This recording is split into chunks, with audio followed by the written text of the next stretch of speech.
Good evening, Mr. Kimura. Good evening, Dr. Reed.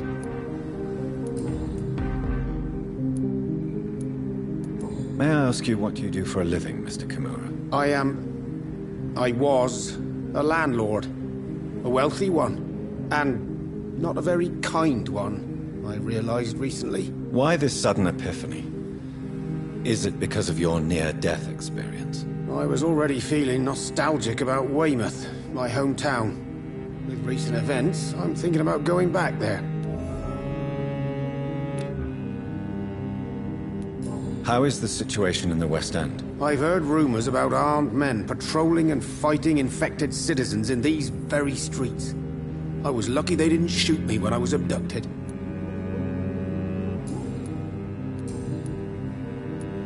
What can you tell me about your abduction? If you really want to know, I was locked in that building for 3 or 4 days. My jailer was insane, mumbling about sacrifice and voices. And why didn't he sacrifice you? That was the weirdest part. He claimed to spill blood was not enough. It had to be done when some stars were aligned. Which stars? That's the whole point. He wanted me to talk to him about some Red Queen configuration or constellation. I've never heard of such an astronomical term.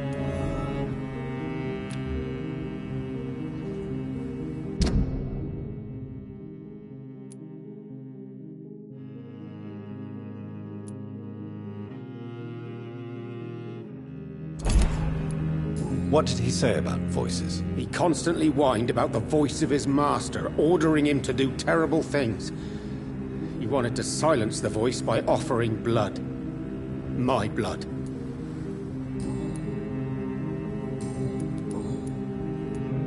Tell me, Tadao, why was your abductor so interested in your passion for astronomy? I dunno. We met a few times at the Royal Greenwich Observatory. He seemed to share my hobby. Then he invited me to his house and locked me in. Yes, astronomy is a fascinating subject. When I was a child, my mother bought a small telescope for my sister and I. We spent many a pleasant evening stargazing. Stars are not just dots in the sky, Doctor. They are the key to our understanding of the cosmos.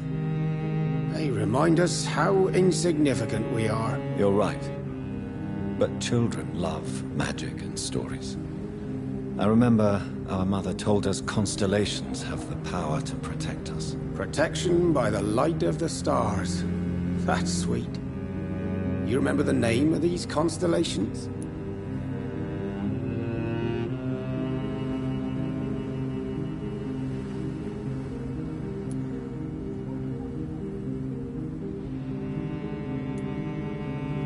Pegasus.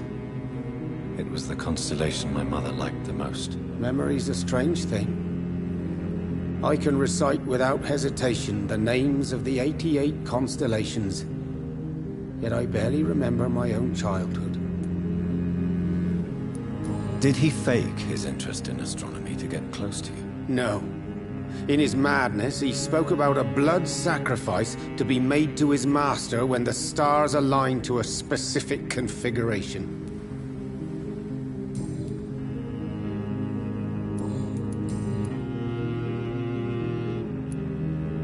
Why are you so nostalgic for your hometown, Tadao? I was focused so much on making money, I almost forgot that my relatives and friends are threatened by this epidemic. Have you heard anything from your family? I was not only a bad landlord, I was also a bad husband. I've not seen my wife and son for years. Busy, busy, busy. At least now you're ready to go back and see them. But don't be surprised if your son bears a grudge, sir. You make it sound like you suffered from an absent father yourself, Dr. Reed. Well, I'll keep your warning in mind. Have you no friends at all? Over the years, I'm afraid my greed turned me into my friend's adversary, while I became friends with my professional rivals. Those you grew up with didn't share your views on money and success. Would you believe I was once a member of poetry circles and an astronomy club? We were young, such joyful dreamers then, that I stopped laughing long ago.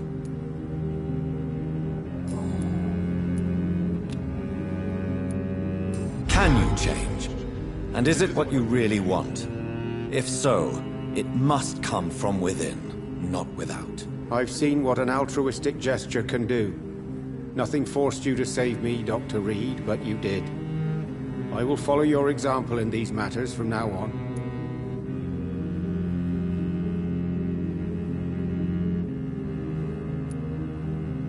Follow my example, then. Find a complete stranger and help him or her the best you can. Then invite him or her to do the same. You know what?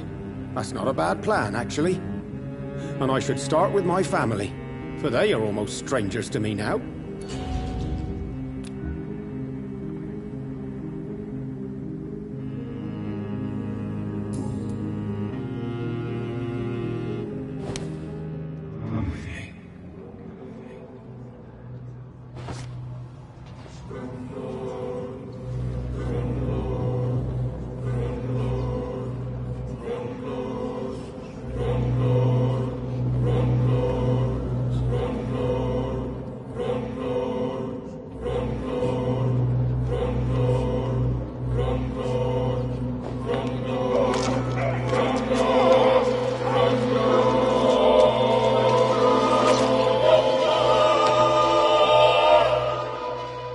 My family. I will never see them again. Will they ever know I died here? Will they remember me?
Hello?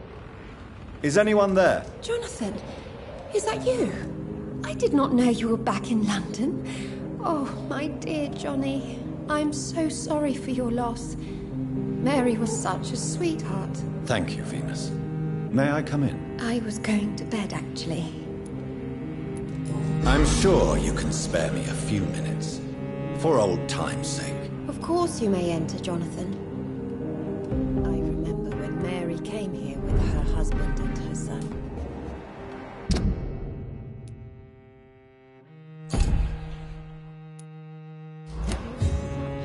Beautiful family.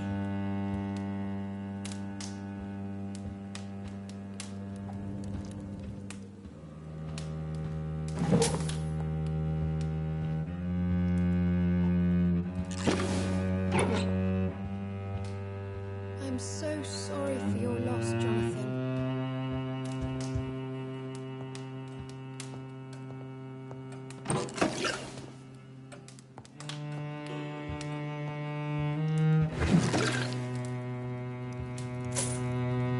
You know that you are always welcome here, but at this hour of night?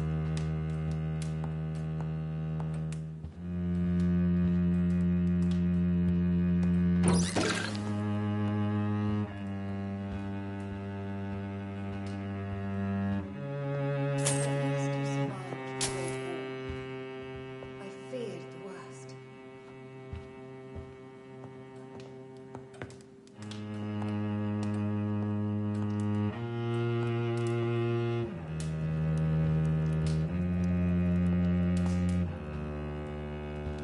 I'm so sorry for your loss, Jonathan.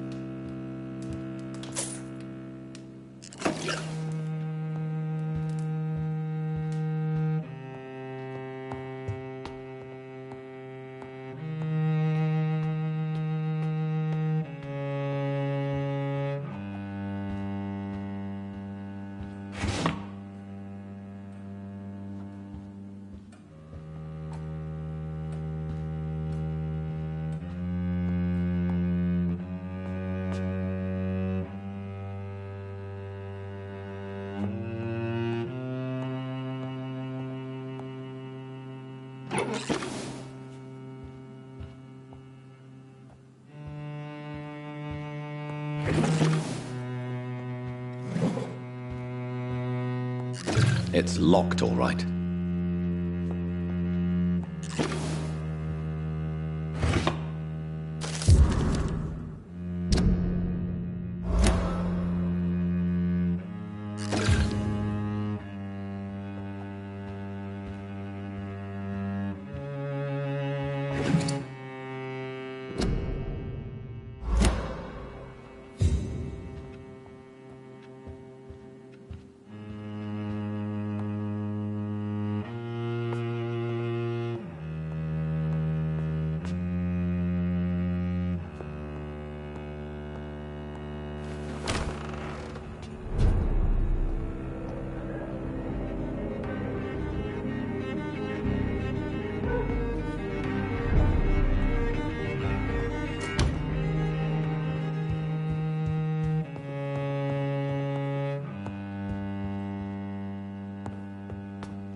It's a pleasure to see you again, Venus. So you returned from the war in one piece too. Thank God. My Clarence is back home too. How is the old rascal? Probably outside, chasing ghosts and chimeras. Clarence has changed a lot since he returned from the war, you know.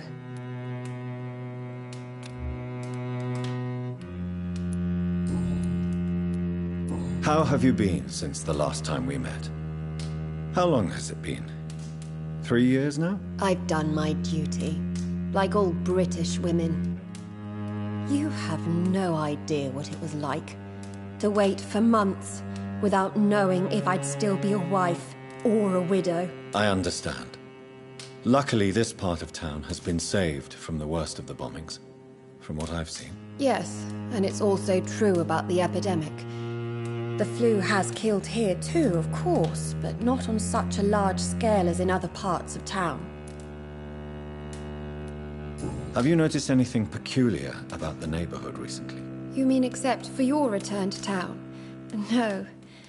Oh, and again, Jonathan, please accept my condolences for your mother and your sister. Such a tragedy. Thank you, Venus. It was so sudden, and I've been so busy, I haven't spoken to anyone about it. I wish I could have assisted at the funeral, but you know, it's been so quick. And what with the epidemic in the streets? There's no need to apologize, my dear. It's normal, considering the circumstances. No, it's not. I am sure that Clarence has not even thought to present you his condolences. He is too busy with his penny dreadful stories. Why is my return so surprising? It's more an unexpected happy end than a surprise. You and Clarence, back from the war. You have no idea how hard it's been for me.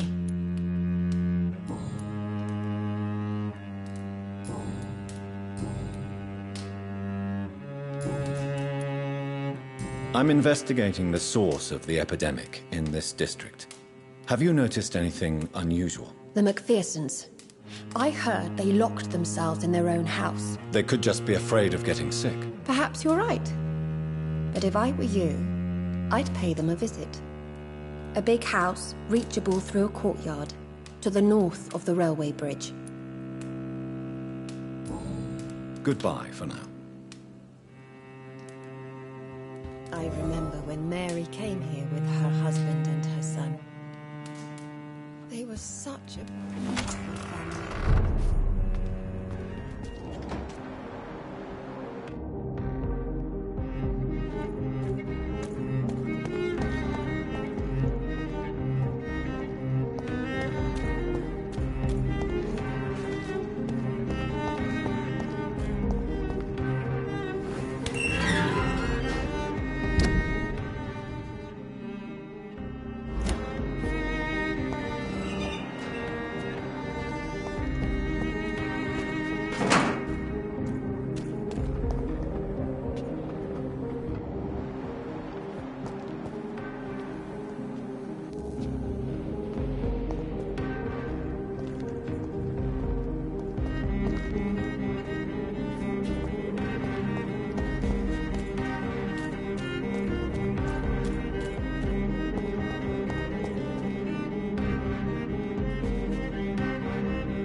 Good evening, miss. Can I help you? I'm a doctor. Dr. Jonathan Reed. I am Karina Billow. I don't need any doctor. The rats. Where are the rats? Miss, you don't seem well at all. Are you afraid of rats? Has one bitten you? No, it's me who bites them. Tasty, juicy, disgusting rats. I can't stop eating them. Help me, please. Help me to disobey the voice.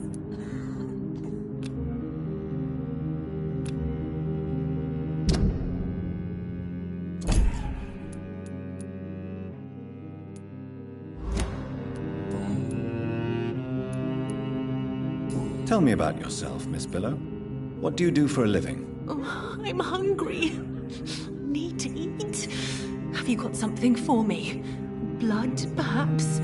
Can you give me blood, Dr. Reed? Don't you remember who you are, miss? What you did for work? I was strong, proud. I campaigned for good causes. But that was before. Before. It does not matter anymore. I'm so hungry. What happened to you? The rats. The answer hides in their little crunchy bones. Their juicy, tiny brains. Miss Billow, please, try to concentrate. Why do you worry about rats so much? The voice in my head. He forces me to do so. Drink their blood, he said. Eat their flesh. Do you feel compelled to obey that voice, Miss Billow? Even if you're loath to submit to it? Yes. Please. Help. Tell me about the voice in your head. Who is it? Can you describe it? Is it someone you know? Someone you met? Keep your mouth shut, he said. Don't ever speak about me, or I'll abandon you. Help me, please, Doctor.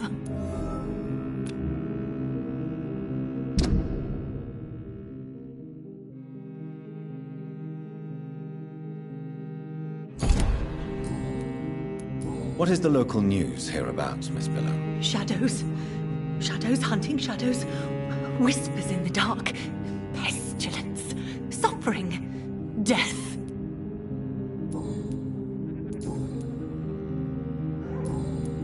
I'm investigating the source of the epidemic in this district.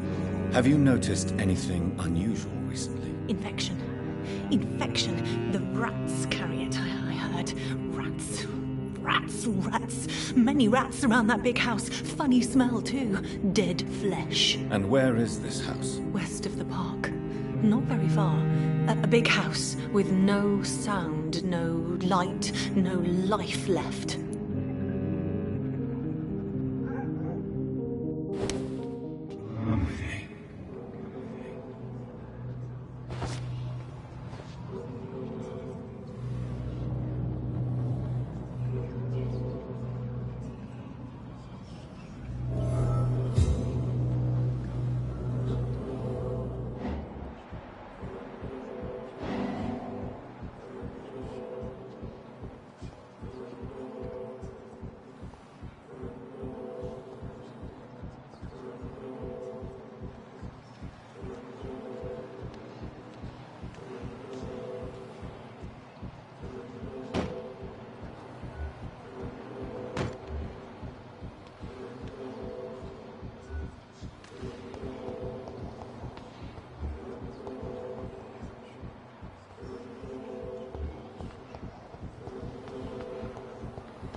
You make me sick, you juicy warm treat.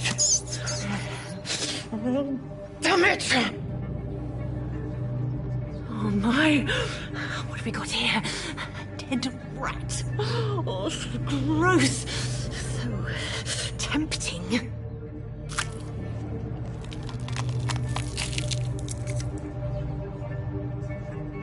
Eternal life.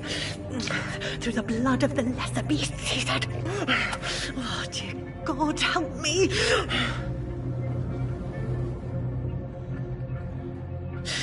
Save me, for I can't stand what I've become.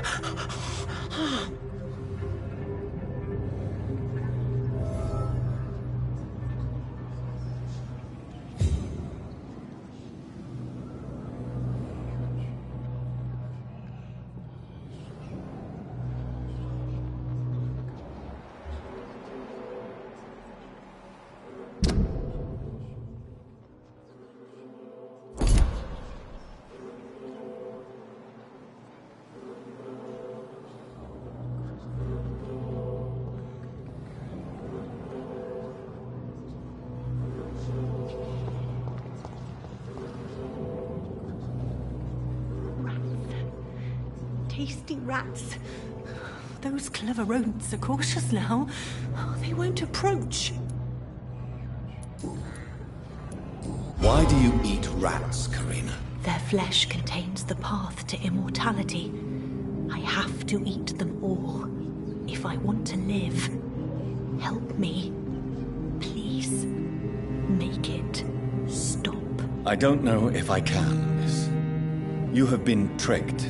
Forced to play a disgusting game. I don't know how to save you. Kill me then, Doctor. Take my life. I beg you.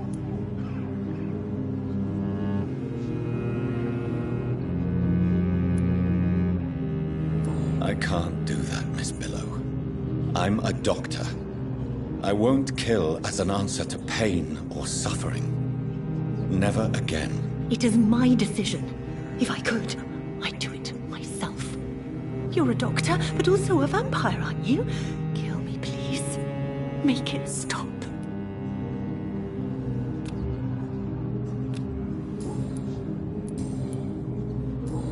I must go now. Goodbye, Miss Billow.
Why are vampire hunters sniffing around here?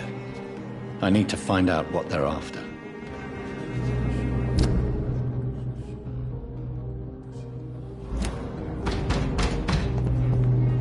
It's one of them! Ready, back, beast!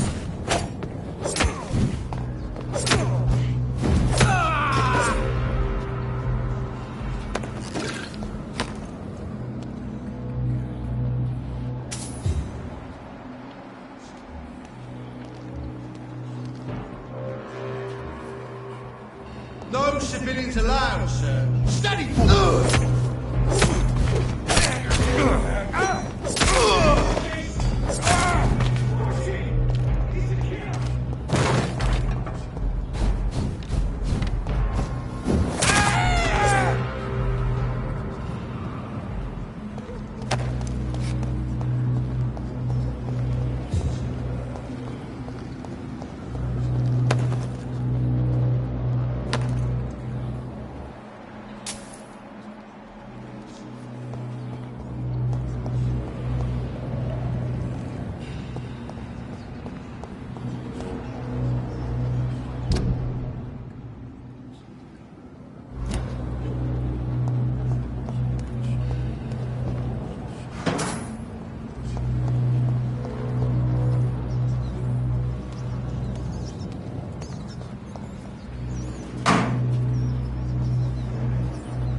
This woman's body has multiple lacerations. They're deep, too. Whoever did this was driven by rage.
He had his tongue removed and his eyes gouged out.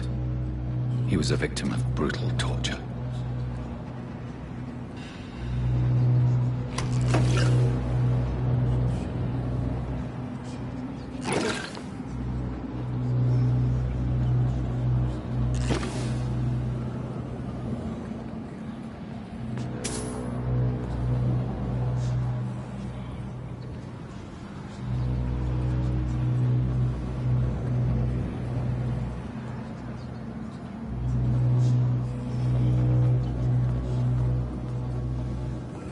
This one's neck is broken. He was young. Probably the son.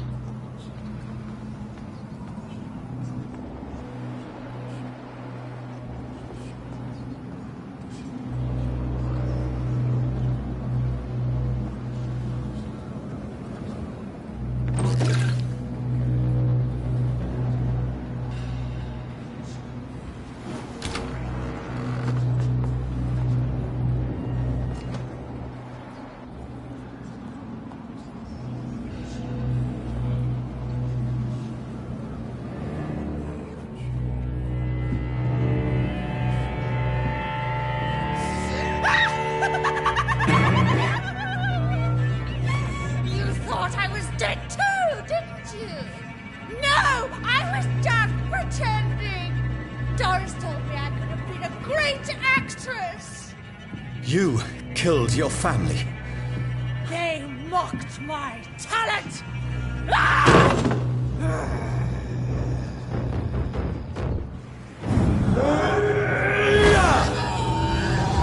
I've never seen such a radical mutation.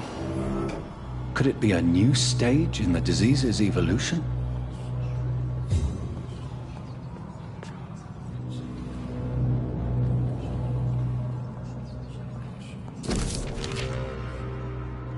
So, this girl took lessons at the famous Doris Fletcher acting school.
This one's a top!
Fresh water.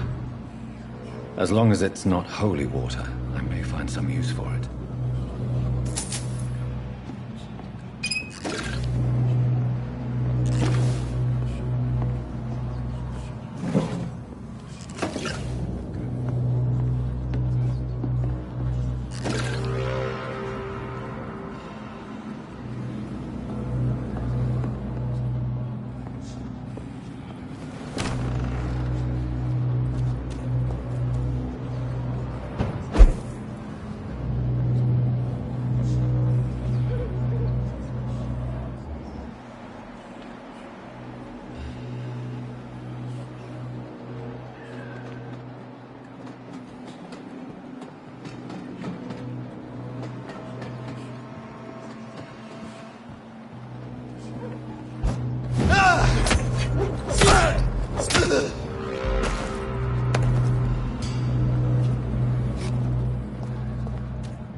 Despicable.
It's locked.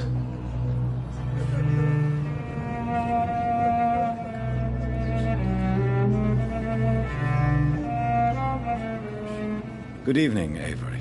Mr. Jonathan, I can't believe my own eyes.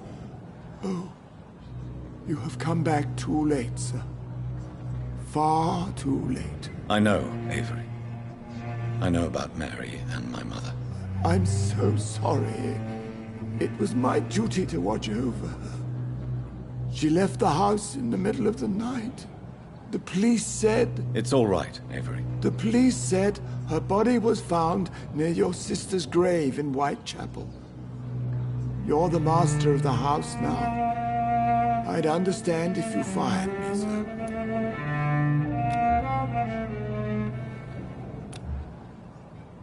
Do you need medical attention, Avery? I won't refuse, sir. I don't feel that good these days. Here is your prescription.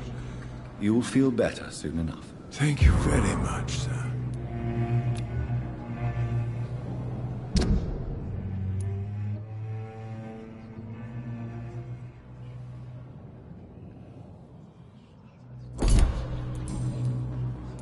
What is the situation in this part of town? For a time, the West End seemed spared by the epidemic. But the situation is getting much worse. Have you no relatives anywhere? I'll understand if you want to take a few days to see family. Your father managed to guarantee my earnings as long as I take care of this house, sir. My sisters are dead, and I've never met my nephews. I'll stay, sir.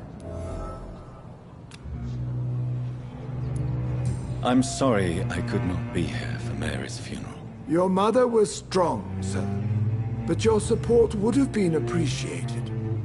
Apart from the priest and I, no one else attended your sister's funeral. To be present at the funeral with you both was my dearest wish, Avery.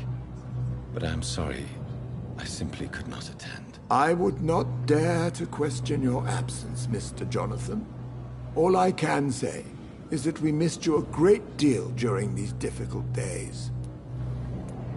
How was life in this house while I was away? It was sad, sir. Miss Mary moved here in July after she lost her baby and husband. So I stayed to serve both her and your mother.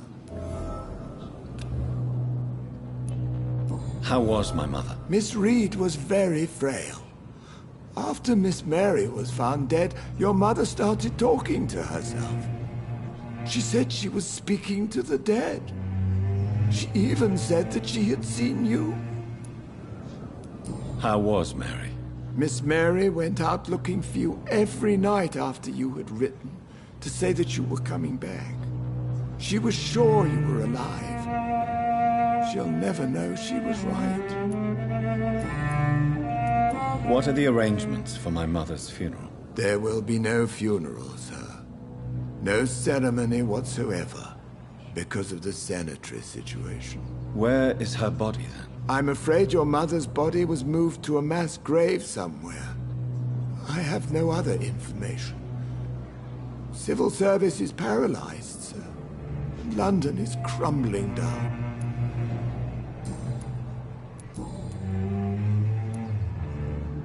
Tell me the truth, Avery. Do you feel forced to stay here? Would you leave this house without the arrangement made by my father? No, sir. I have nowhere else to go. And I promised your father I'd take care of his family as long as I live. This house is dead, Avery. There is a curse on this family. You really should consider leaving. If only you could have been here sooner or more often. Maybe this house would not be that empty. But you're here now, sir. So my task is not over.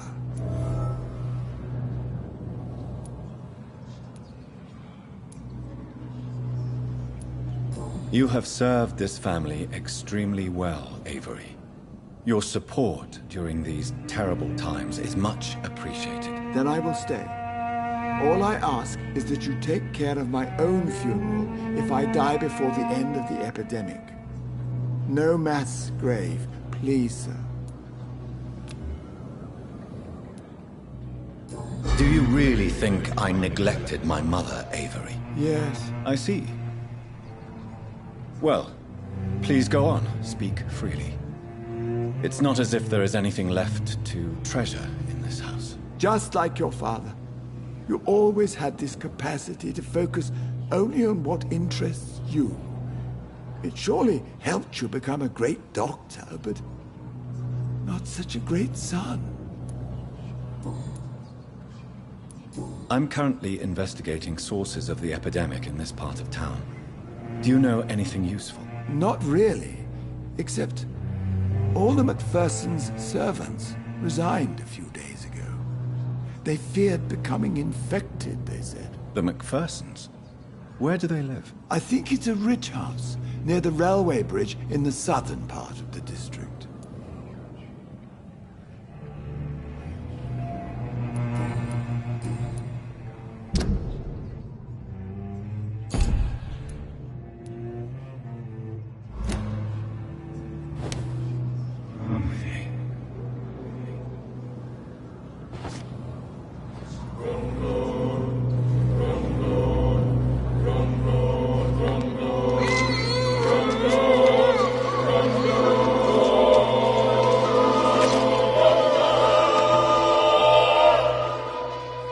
I fulfilled my promise to your father.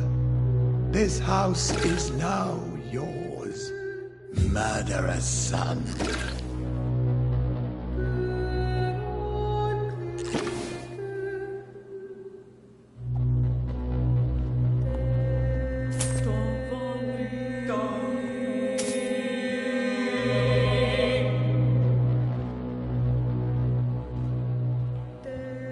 It's locked, all right.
I remember Sunday walks in the park.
It's locked, all right. So peaceful. I understand exactly what that poet meant the other night. Good evening, sir. Please forgive me for disturbing you. I'm a doctor. I never judge a man by his title, but by his attitude. And you are not disturbing me at all. I am Calhoun Russell, and I welcome you. Well, I must admit, it's good to receive a warm welcome for once. I'm Jonathan Reed. Welcome, Dr. Reed. Welcome to my humble shop.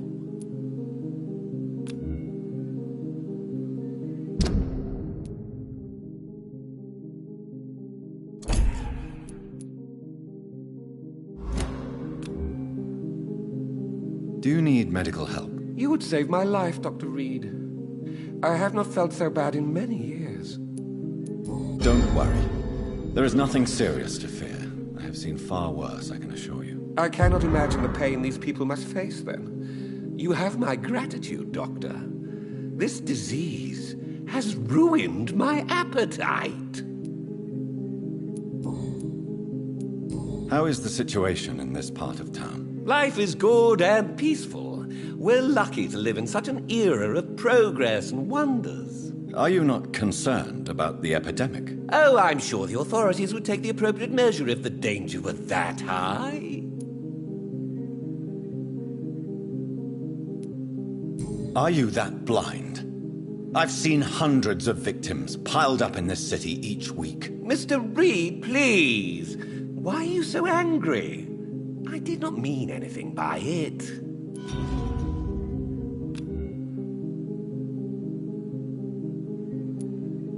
What can you tell me about this place? I recently found the best steak and kidney pie in the city. I'd be glad to share the address if you want.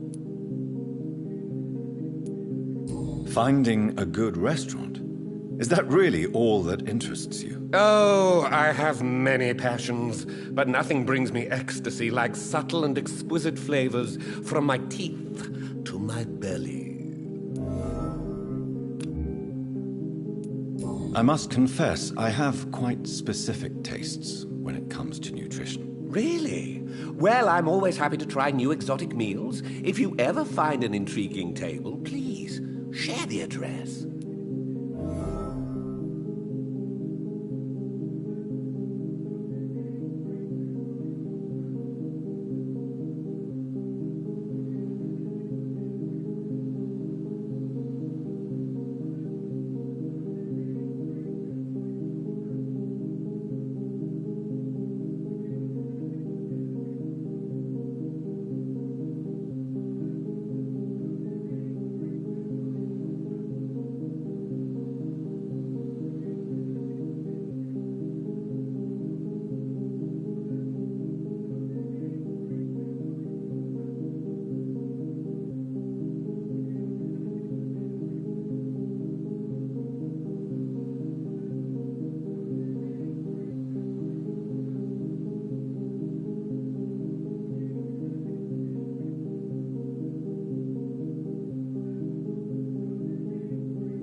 Is it not a little too late to be trading? On the contrary, it is the perfect hour.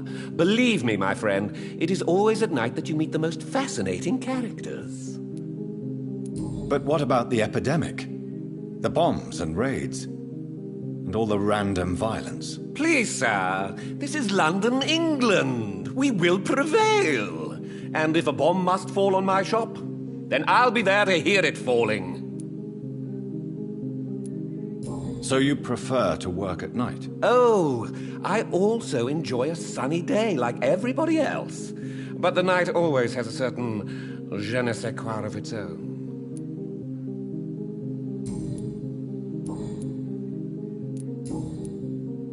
Do you have any family nearby? Not since my parents died. I'm London's lone gourmet. Really? But you seem to be such a pleasant and sociable fellow. I'm afraid the real hedonist has to be sometimes. I discovered ecstasy as a solitary pleasure, but it does not mean it can't ever be shared. London's lone gourmet. What a strange title. I used that name in my early years when I was a food critic, and I kept it.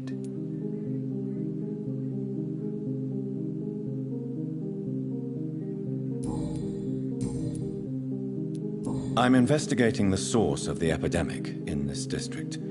Have you noticed anything unusual? Not really.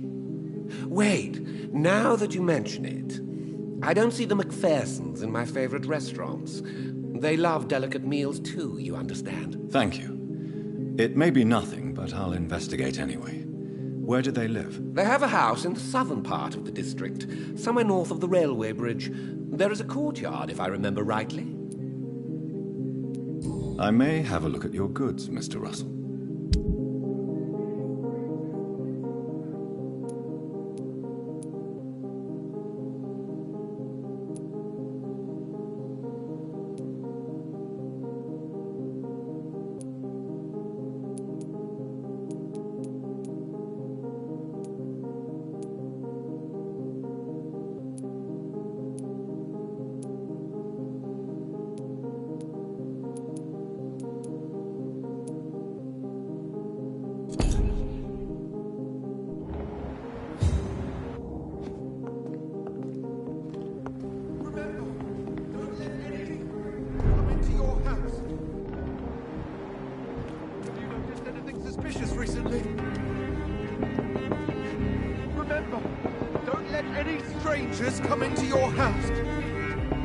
Good evening, sir. May I have your attention, please? Come on, Johnny. Don't you recognize your oldest friend? Clarence. Clarence Crossley. How are you? My God. So you survived the war too. So sorry I didn't recognize you at first. I almost didn't recognize you either. War does that to men, I heard. In my case, it was true, for I witnessed the horror that lies underneath.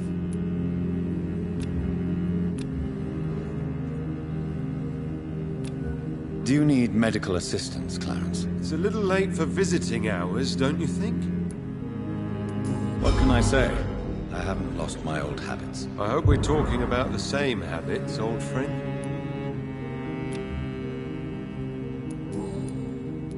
When did you escape the war and return to London? You know what's funny? I almost never think about the war. Not anymore. I'm involved in another kind of battle now. I know what you mean. I haven't had much time to think about the war either since my return. Of course. With the epidemic, I bet you've been busy as well. Forgive me, Johnny, I didn't want to sound selfish. What is this new battle? I saw terrible things during the war. Horrors I thought I'd forget. They're here too. They're everywhere. Vampires.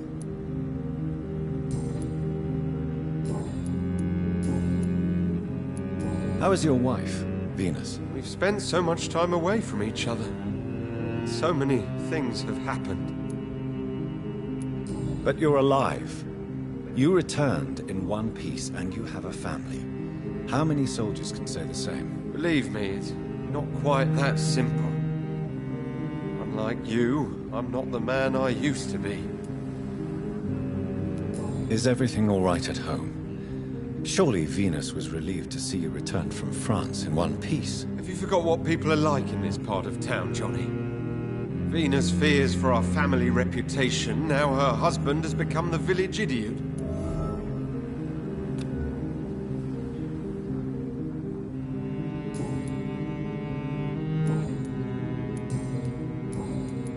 I'm investigating the source of the epidemic in this district. Can you help me? Infection is everywhere these days. But if you ever go to the park near that swanky house belonging to the Mullaneys... Yes? What about the Mullaneys? What about their house? Not enough noise for a big family with children. Not enough movement. Closed doors. What is going on in there? I wonder. You need some rest, Clarence. You should try to sleep.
His name. You cannot forget his name.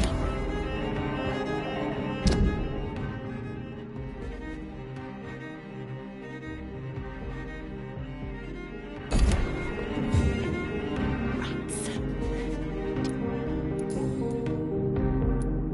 Tell me what really happened to you, Karina. He was so handsome, so charming. He asked if I'd obey him in every way. I said yes. And then he...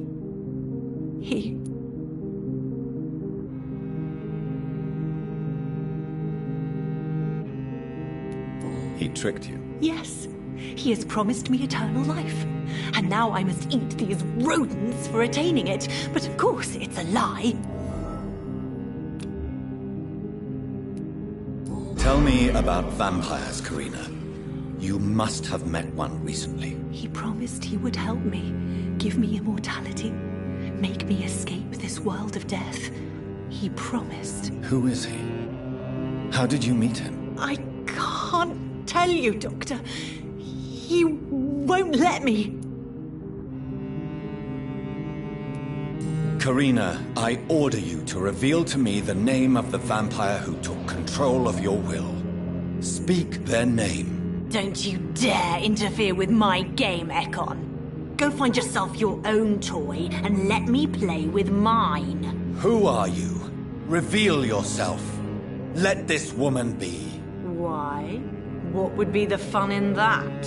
It's so amusing to see her defile herself, one bite at a time. This vampire is as powerful as he is wicked. Help me, please, Dr. Reed. Help me.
It's Jacob Blackwood.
Hello. Hello. You know that you are always welcome here. But at this... What do you need from me? Venus, why do you worry so much about your family's reputation? Everyone laughs at Clarence now. And they avoid me because they believe I share his insane opinions. I'm a leper in my own community.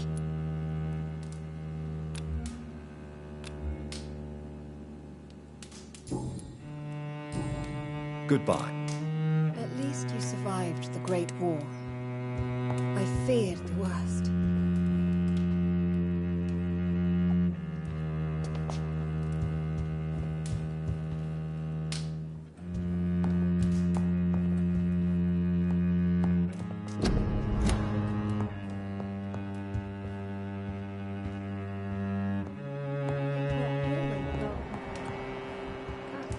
At this hour of night?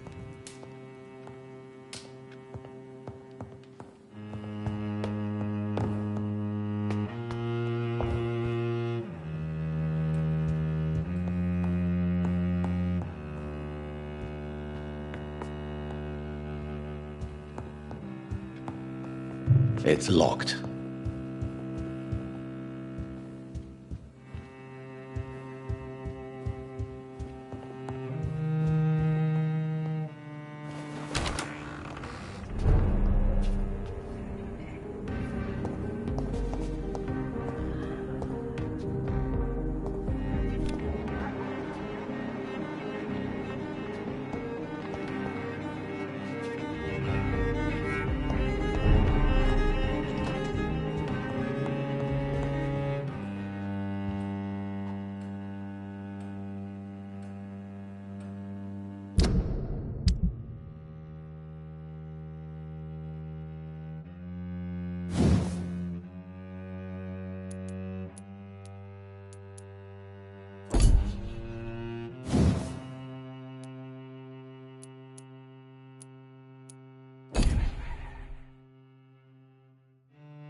Good evening.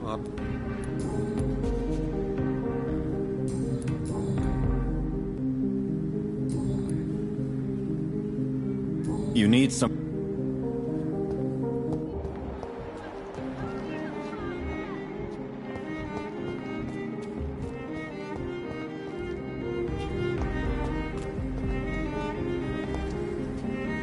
Good evening, miss. Oh my god, no. Please, Mr. Vampire, don't kill me. Please, no. I'm too young to die. I still have so much to offer this world. Wait, no. Why do you think I would... What? Don't worry, Dr. Reed. I know you wouldn't harm me. Mother told me you were in this part of town and might drop by. Your mother? My name is Charlotte, sir. Charlotte Ashbury. My mother taught me long ago how to recognize the signs that betray a vampire. I understand she also taught you how to tease and gently mock innocent young Ekons. It's a pleasure to meet you, Miss Charlotte.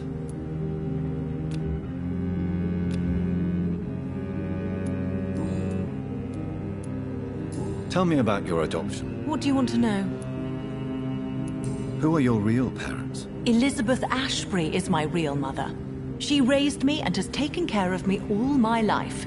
I have no idea who my progenitors are or were. Do you live with her? I still spend a lot of time in my mother's mansion, but I have my own house now. I have a life to live, you see. And one day, I'll have my death to face. How did you meet Lady Ashbury? First, I was an orphan in the institution for girls she manages in the West End.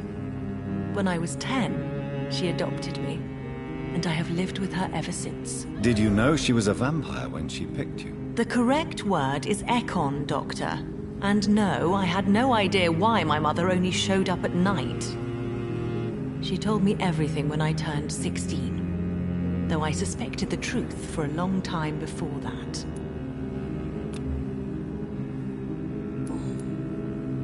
What do you think about this part of town? I was raised here, and I suppose it feels like home. You grew up in this part of town too, did you not?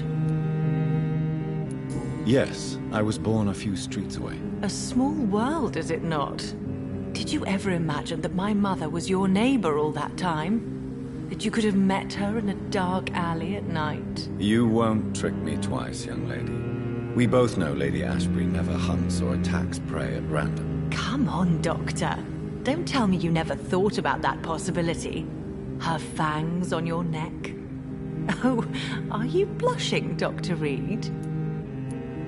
Is there something that's bothering you? Too much selfishness and individualism for my taste.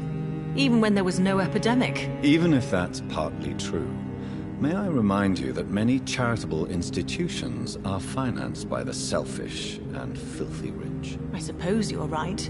But society must reform and renew itself, or we are all done for.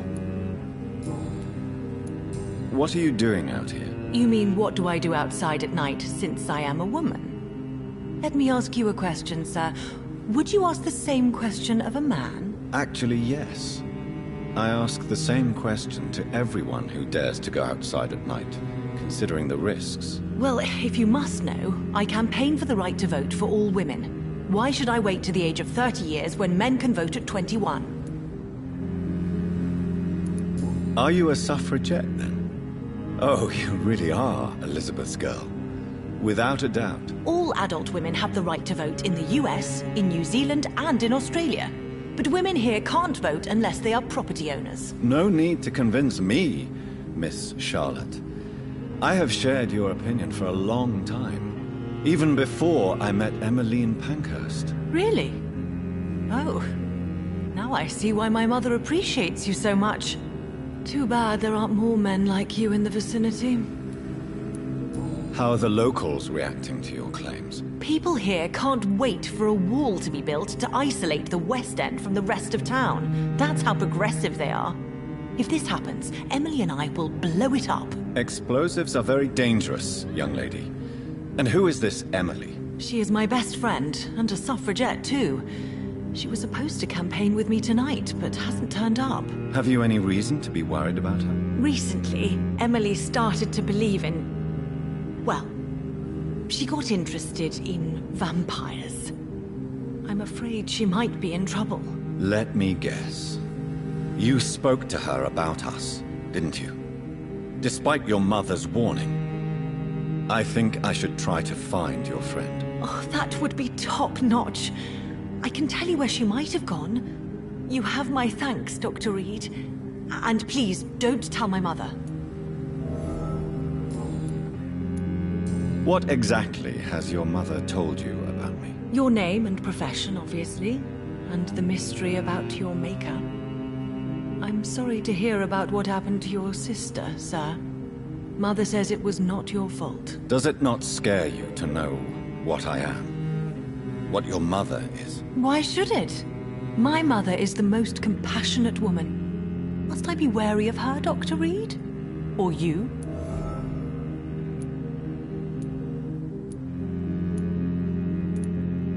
Perhaps it's wise for a mortal never to totally trust a vampire.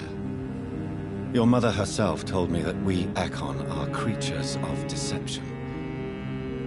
Maybe it's because we seem so alive. That may be true for a naive girl, but I have the best teacher when it comes to getting rid of an insistent immortal. Your mother is not like any other vampire I've met. I believe she thinks the same about you, Dr. Reed.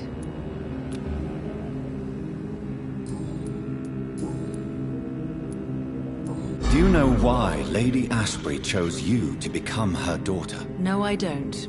Each time I ask her that question, she smiles and says it's precisely because I dare to ask such questions. Do you ever regret that she chose you? Of course not. Though I often wonder if she adopted others before me. If so, where are they buried? How was it for them to pass through life with a never-aging mother? I'm investigating the source of the epidemic in this district. Have you noticed anything unusual recently? A few days ago, I spotted a strange house while campaigning for women's suffrage. Awful smell. No answer when I knocked. Where is it? It's the Mullaneys, a nice family who live in a big house near the park in the eastern part of this neighborhood. Goodbye, Charlotte. Give my best regards to your mother when you see her. She's been quite busy these last few nights. I suspect you may see her before me.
Hello, V. At least you survived the Great War.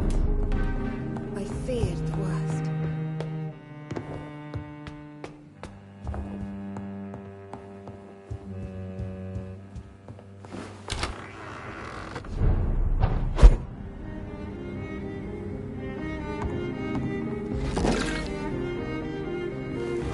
No invitation is needed to enter this building. That can't be a good sign. No sign of a struggle. It seems Charlotte's friend knew the killer and let him in.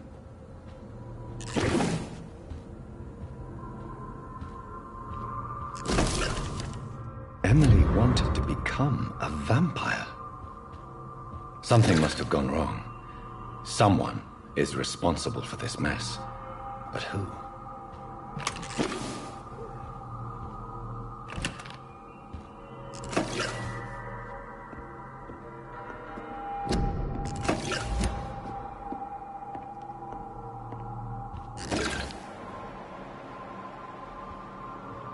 Blood. I should follow the trail.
Who are you? What are you doing here? I could ask you the same question. I'm the Marquis de Bois-Colombes, and I strongly invite you to find your own game, sir. I intend to do so very soon, thank you. But for the moment, I'd like to shed light on the death of a young woman killed by a vampire. A young woman killed by a vampire? Oh, you're joking, right? Oh, I do love the British sense of humor. And who exactly are you? I am Jacques-Michel Guillaume Florimond de Marquis de Bois-Colombes, at your service, my dear cousin. Dear cousin? Are we related? We could be of the same blood, my dear. I tend to consider all Econs as family, don't you? You're French, but your English is quite good. I was born in France, sir, but I consider myself a traveler of this world. So many countries, so many tantalizing tastes. What are you doing here? I recently decided to visit London. I've always dreamed of visiting a city on the verge of collapse. Such a delicate, yet intense spectacle. You take pleasure from others' misery. I have been a totally depraved and immoral creature since the day I was reborn, sir. And probably before. What do you plan to do here? Take pleasure. Take pictures. Enjoy the show. Have fun. Believe me, I won't be the only foreign immortal who bought a ticket to the fair. I followed the trail of blood from her room to here. Oh, you're referring to that young woman. Yes, the meeting turned messy. I'm afraid I ruined my last redingote. So you admit you murdered her? I admit nothing, my good sir. I only regret the blood of that girl staining my clothes. Oh, blood can be so messy. What happened? She wanted to become one of us.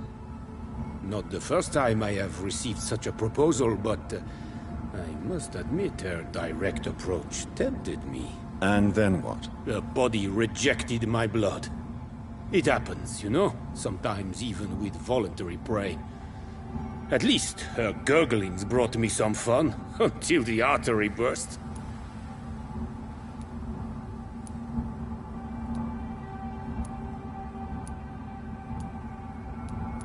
Your cruelty deserves punishment, sir. And what else is new?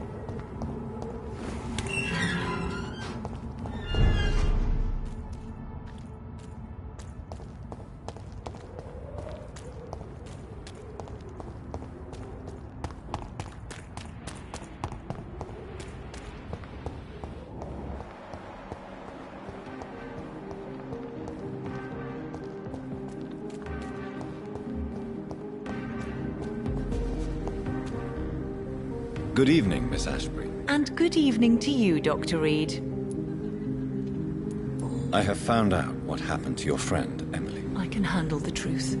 There's no need to hide the bloody details. Your friend was planning to become a vampire. She thought she'd met an honest one and made a deal with him. Unfortunately, Emily did not survive the process. My mother told me many times about the risks of being turned.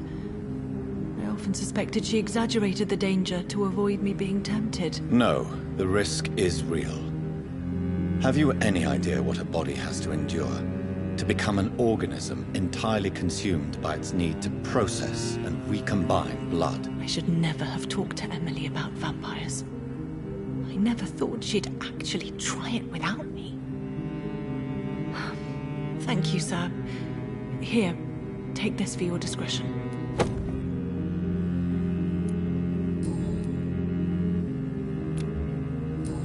Goodbye, Charlotte. Give my... She's been...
Welcome to the Ascalon Club, then, Dr. Reed.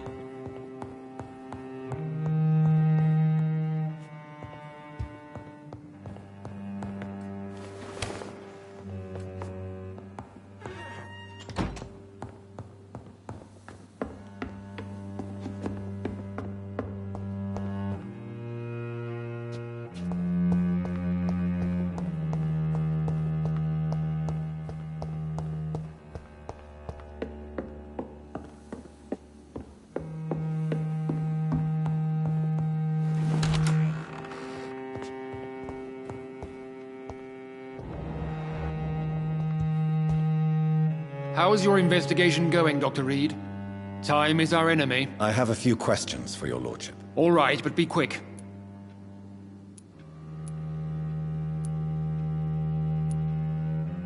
You made me swear on the blood of William Marshall during my initiation ceremony. Why was that? William Marshall was the most glorious knight who ever lived. He served 5 kings, and was a living example of probity for all. And he was my maker. William Marshall was a vampire? Is this some sort of joke? Wait. Could he be my maker? That would be joyful news, for it would mean he still walks among us. But alas, the great knight has left this world for good. Why is his blood so sacred to the Ascalon Club? He was simply the greatest defender of the realm we have ever known. I fought by his side at the Battle of Preston, and he made me his progeny following the fight. May I ask you about the mortal who attended my initiation? Mr. Aloysius Dawson. A member of the club does not normally ask questions about other members. We trust each other mutually. So he really is a member, then? Indeed. Only the most eminent members are allowed to attend such ceremonies. Even if I admit some of us fled during the first hours of the Great Hunt. But Mr. Dawson is mortal. Are you not afraid he might reveal who you are? Especially to your enemies. Aloysius Dawson is a man of his word, as are all of us. This is the Ascalon Club, Dr. Reed. We do not grant access to the unworthy. What can you tell me about the Great Hunt? It's a major concern, and I'm convinced we'll only get a satisfactory conclusion by putting an end to the epidemic. I have already met Geoffrey McCullum.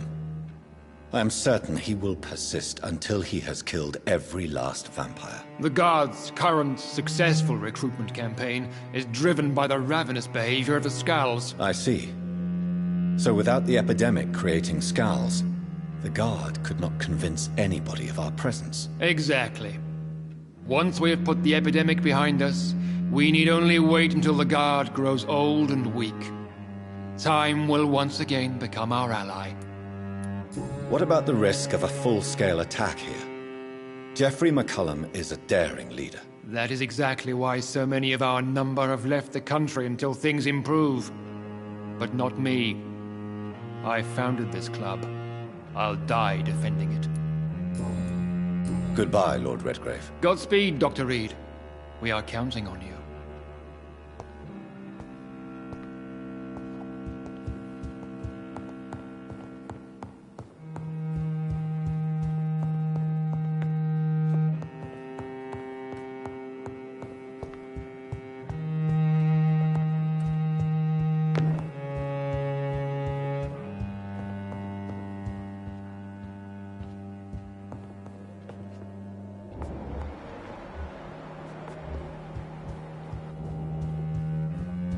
So here is the infamous Dr. Reed, the newborn echo of most ancient.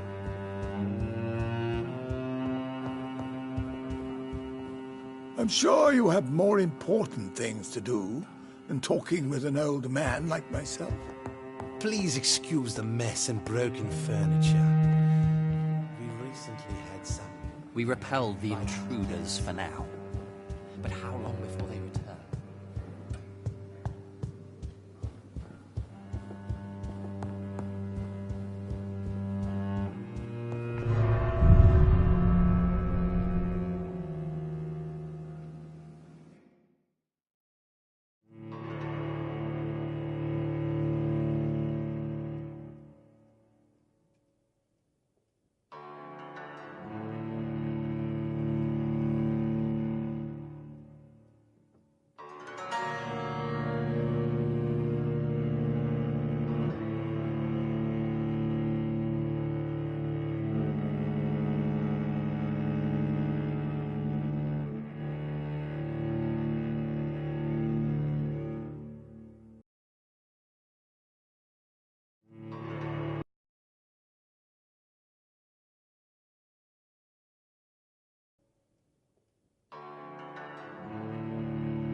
I'm sure Kaloon Russell has no interest in such a conventional menu.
This one's mine! Stop! He's dead!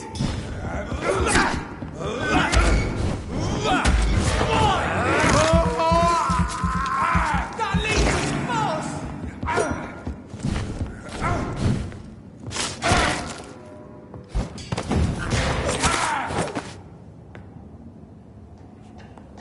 Die, vermin!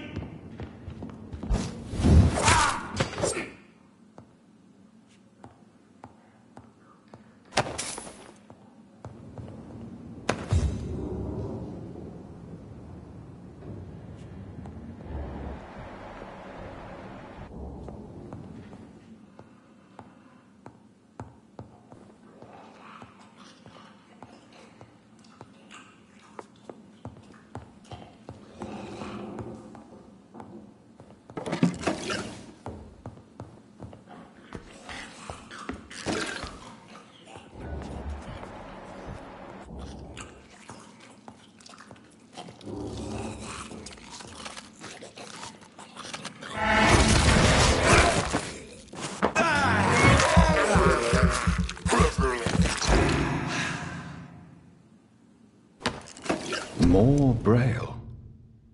I should bring this to Mason Swanborough.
reach!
A restaurant where the guests are blindfolded before being seated.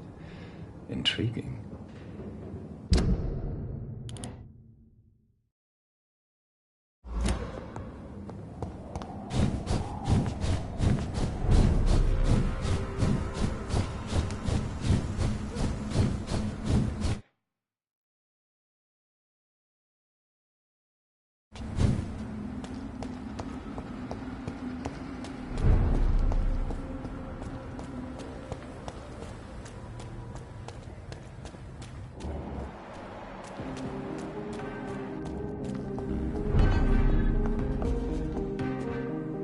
Good evening, Dr. Reed. A great night, what? I have found a restaurant that could satisfy you, Mr. Russell. The most intriguing and exotic restaurant in London. Really? You have piqued my interest. Where is it? It's a place where you eat in complete darkness and try to identify your meal without anything but your palate. My, oh my, how interesting. It could even be fun to eat a little poisson et frites that way. Oh, thank you, Dr. Reed. Please, have this for your research.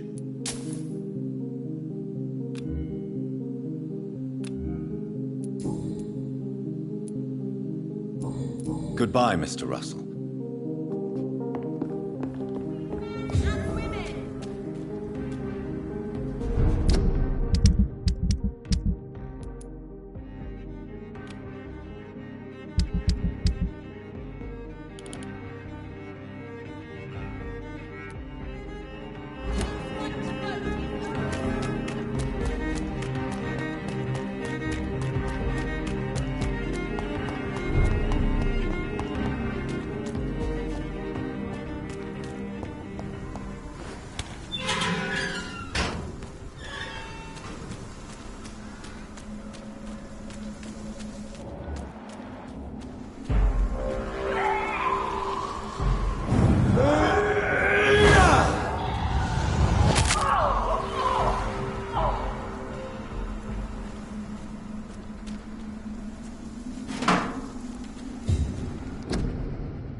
Don't you know better?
I had almost forgotten I applied for a position at Pembroke.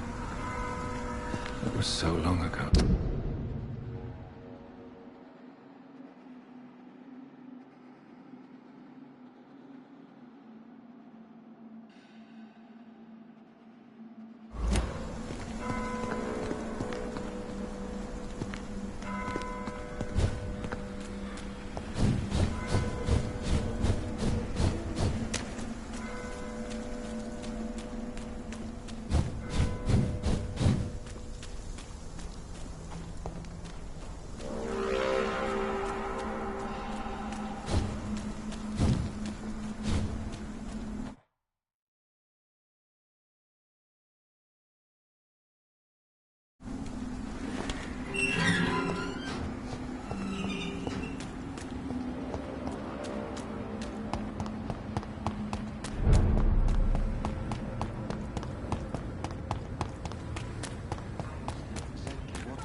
That building is under quarantine. Could this be what I'm looking for?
this on us.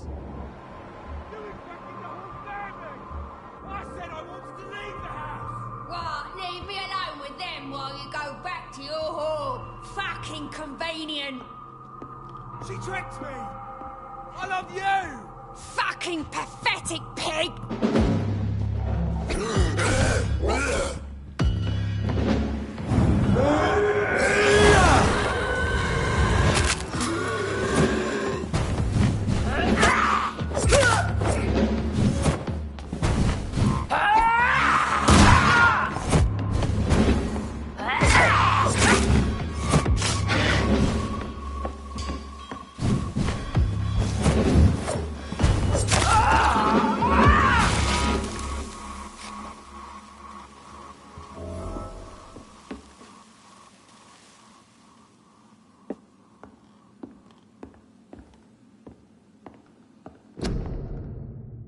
So the husband had an affair with Doris Fletcher.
Doris Fletcher seems to be the missing link here. It can't just be a coincidence. I should go to her acting school.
Easy does it, boys.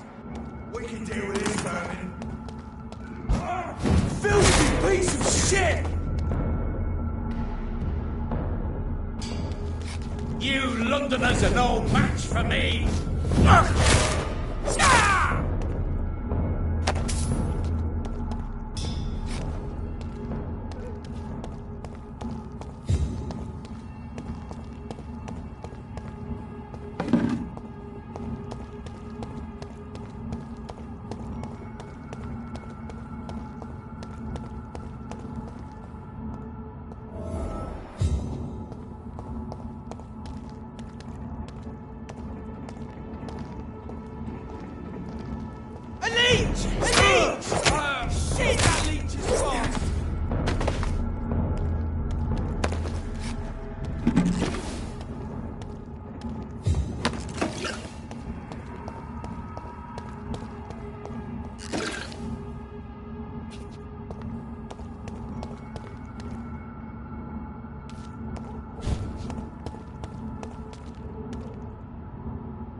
I cannot enter.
There's an open window on the second floor.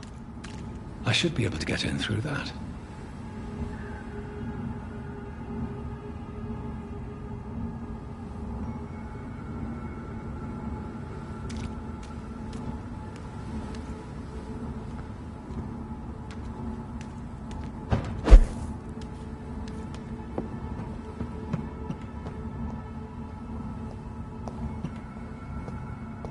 It's locked, all right.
Woe to you, nations of hypocrites.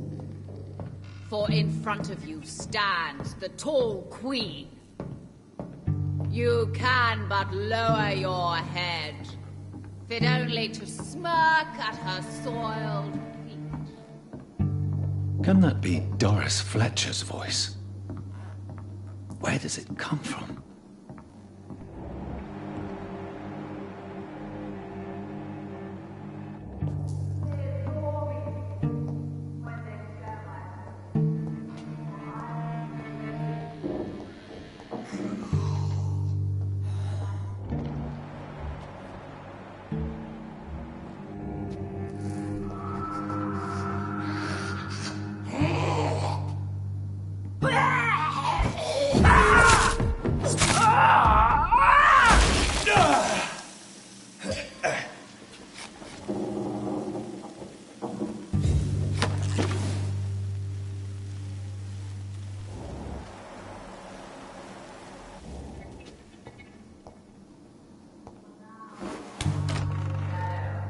Ugly as sin. But when you burn and die, and be queen again.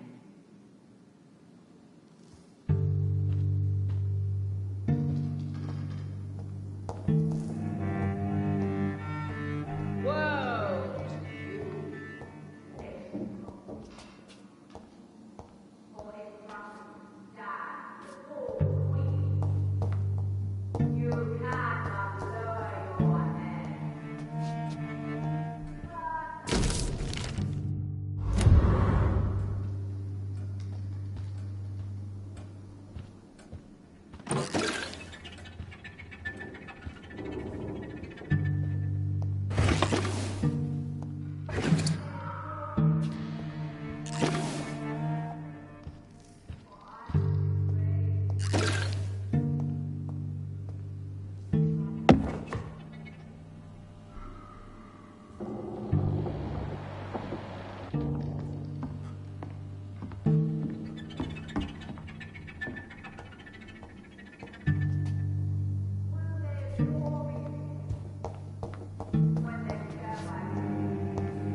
sons of hypocrites.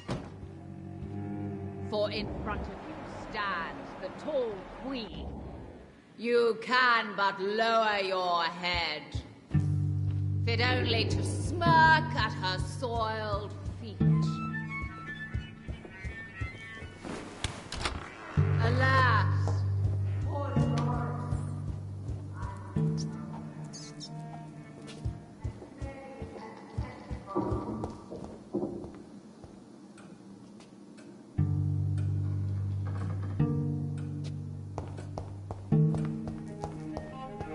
It's locked.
Who are you? You who dared enter my realm. Are you here to worship or mock me? I'm here to put an end to the vampire epidemic, Miss Fletcher. Ah. But Doris Fletcher is no more. She was consumed by this putrid flesh that now enshrouds her. You feel anger for what happened to you, but I can help you. I'm a doctor, Miss Fletcher. Doris Fletcher is no more. All that remains are the dreams of the queen she was, and the queen she'll be. Until then, all shall die, for that was her final wish. You killed my... Arise and save your queen, my... Wait. I beg you, wait. What? I don't want to die. And I did not come to kill you, Miss Fletcher. Will you spare me then? Save this cadaverous carcass of mine. Does your heart beat a little faster now? You fancy me then, Doctor? No, Miss Fletcher. My dead heart will beat for only one. Ah! Is she pretty? Is she sweet and tender? To me, yes. Ah! I hate her already. I know. And this is partly why you must be destroyed. But you just said... That I did not come here to kill you, yes. But I realize now the threat you embody must be stopped.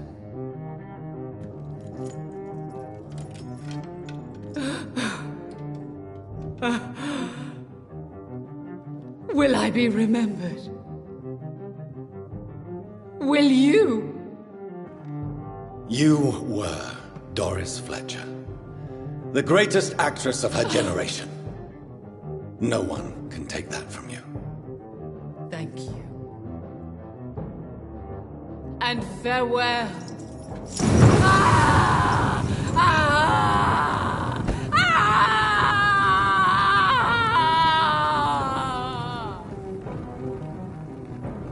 Farewell, Doris.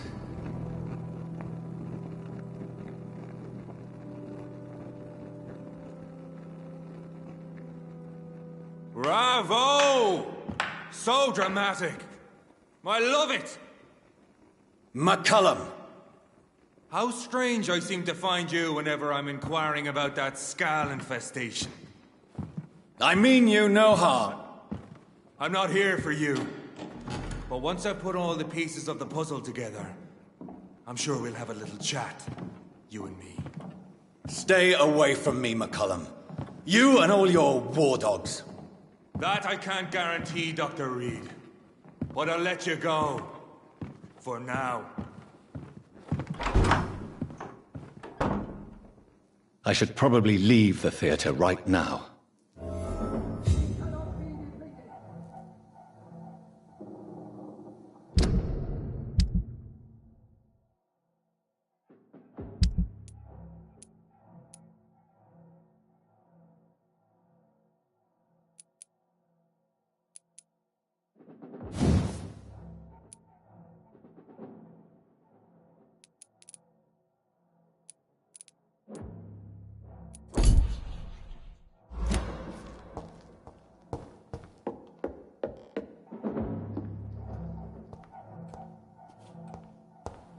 The West End should be safe now.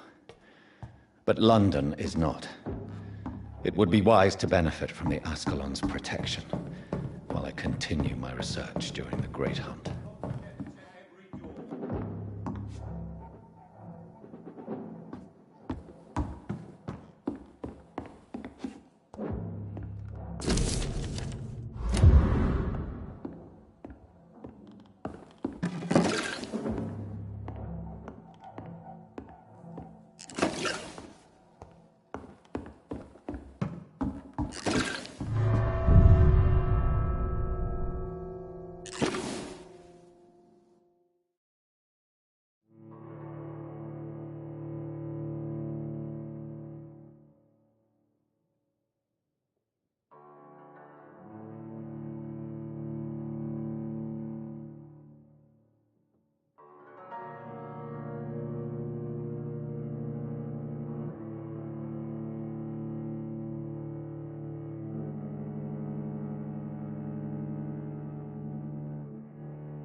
These people want me dead. I need to leave now.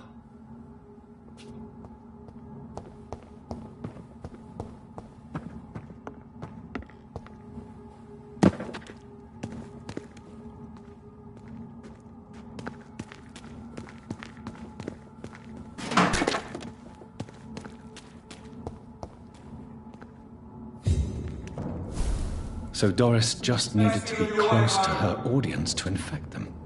Contagion through skin. Sir, step away! Very disturbing. Over there! There's one of them vermin!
Good evening, old... I won't... You need...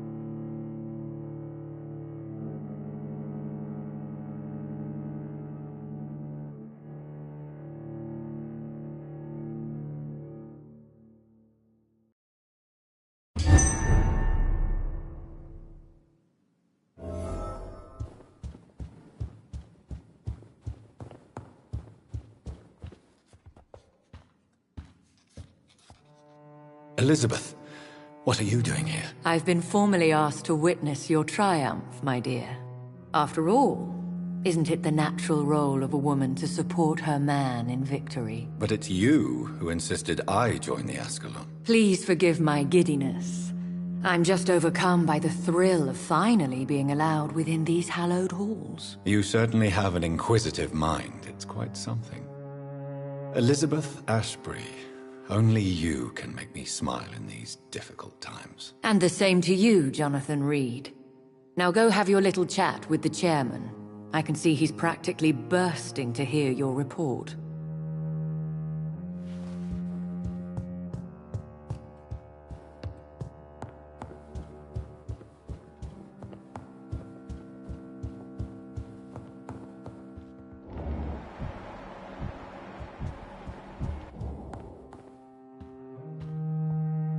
Welcome back to the Ascalon Club, Lance-Bearer.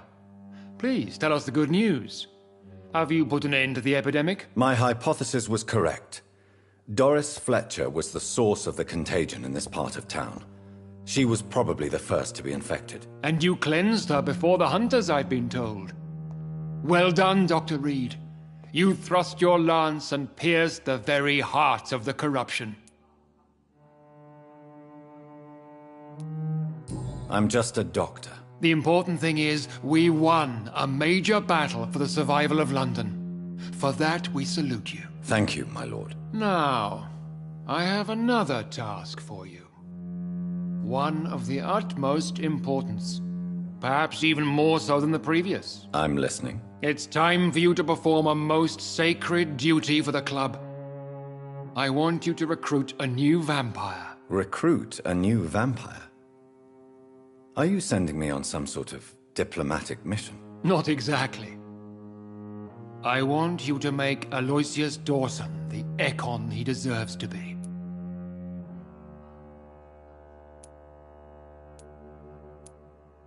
As you wish, my lord. Good.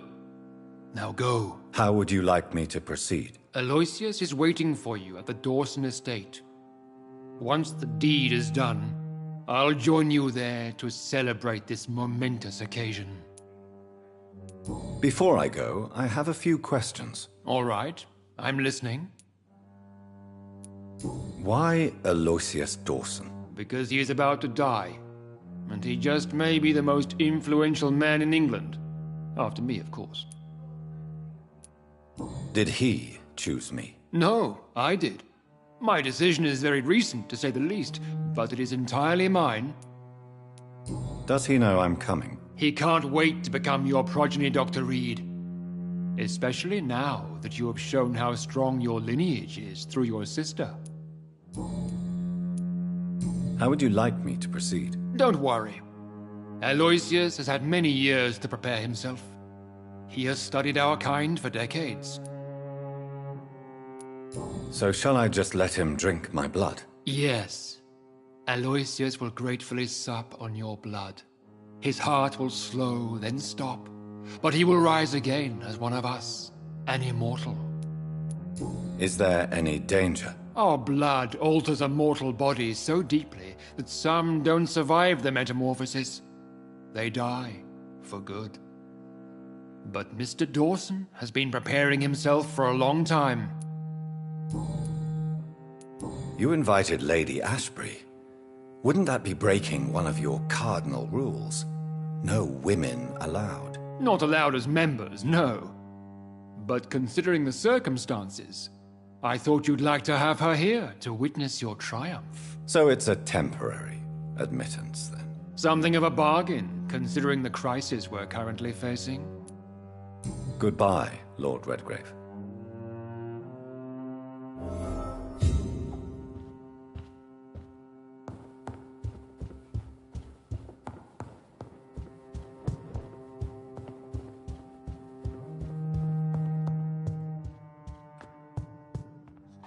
Are you all right, Jonathan? Lord Redgrave has just ordered me to turn Aloysius Dawson, to make him my progeny. I see. And how do you feel about this?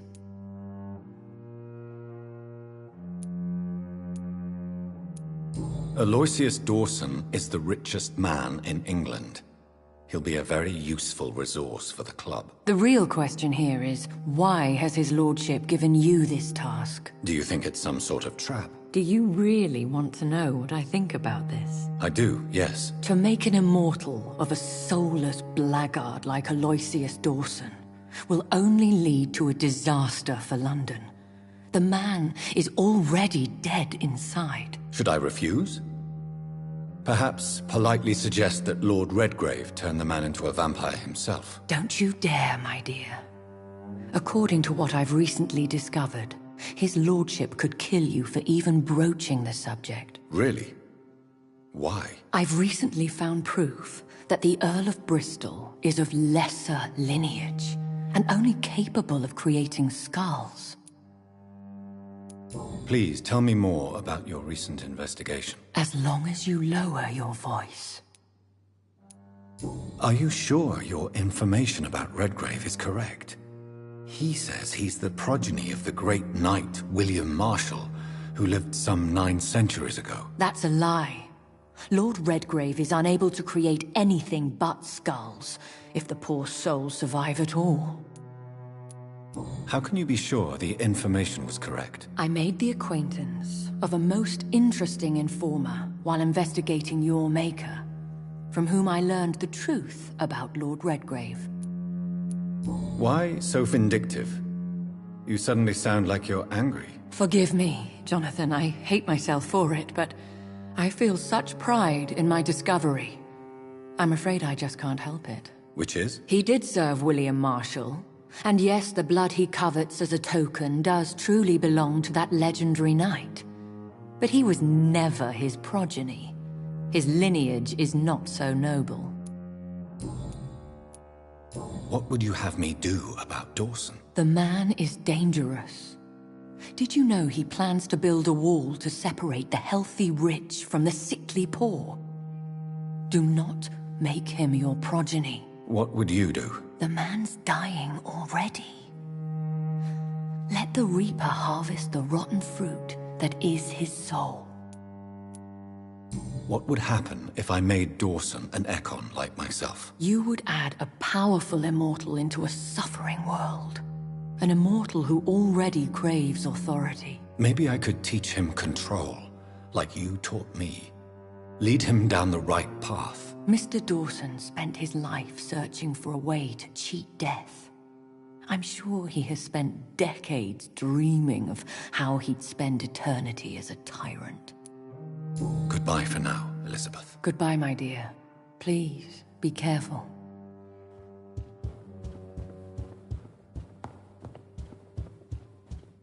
For as long as I've been a member, I've never seen so few vampires attending the club nights.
It looks like vampires have to obey Mendel's laws when producing progeny.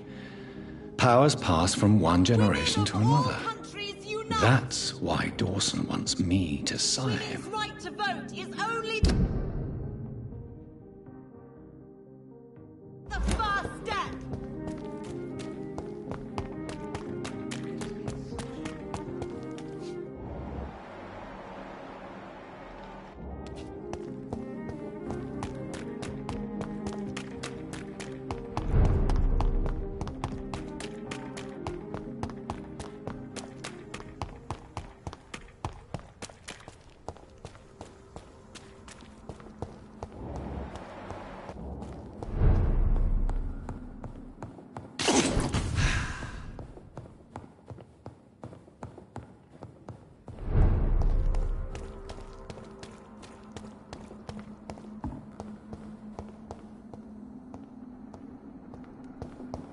It's locked, all right. I should find another way to get into the neighborhood.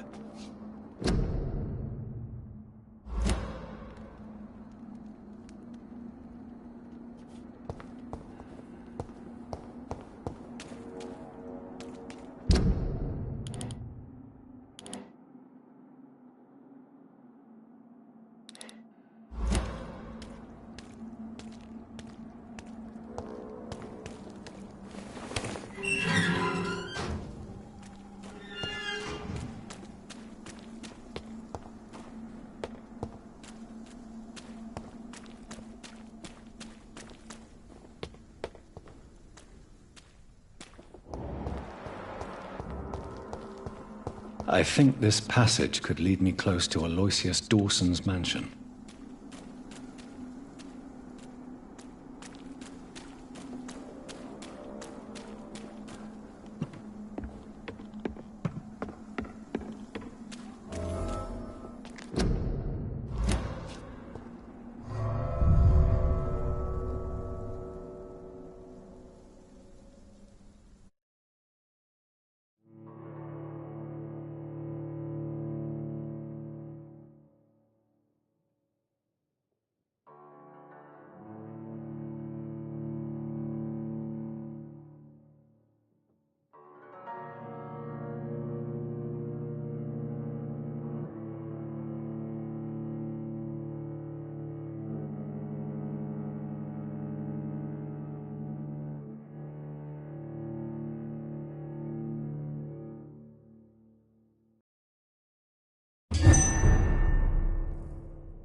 It's locked.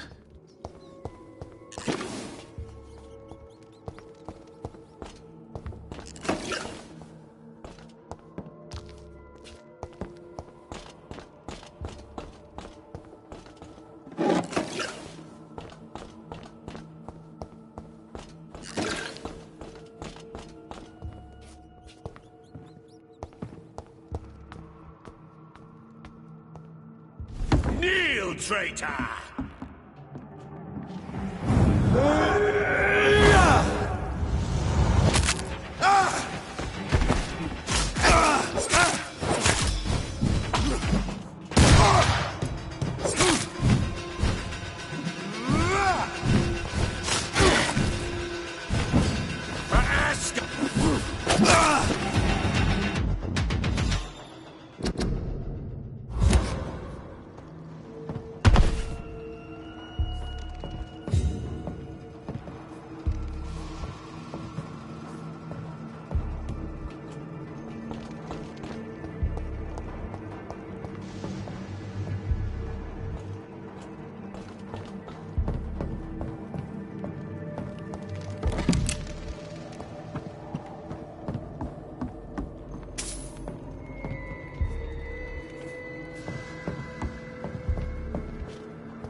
Louise's father was determined to find and save her.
I cannot enter.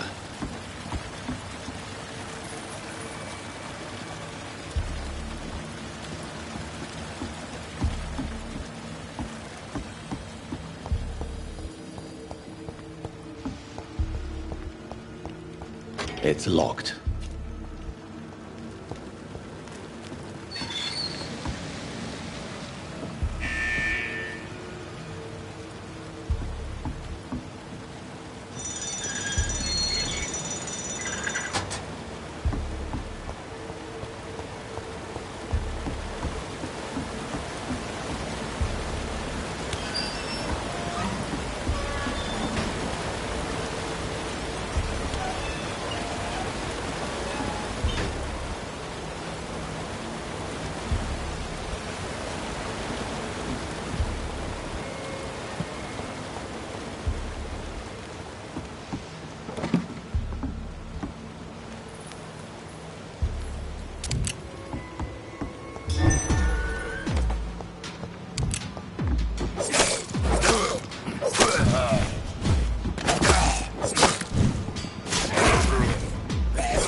is now my domain, young Ekon.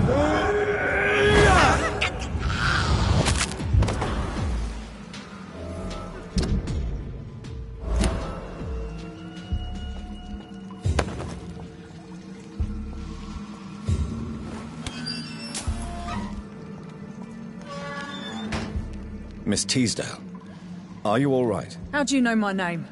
Who are you? My name is Dr. Reed. I managed to track you down thanks to your father. So my father really was looking after me. This man, this vampire told me my father was dead. Is it true? I'm afraid so, miss. I'm so sorry for your loss. But you are free to go, as your abductor is no more. I suppose my jailer also killed my father, didn't he? Thankfully, he did not search your father's corpse, where I found his notes describing where he might find you. You should read them. I must find my father's body. He deserves a proper burial.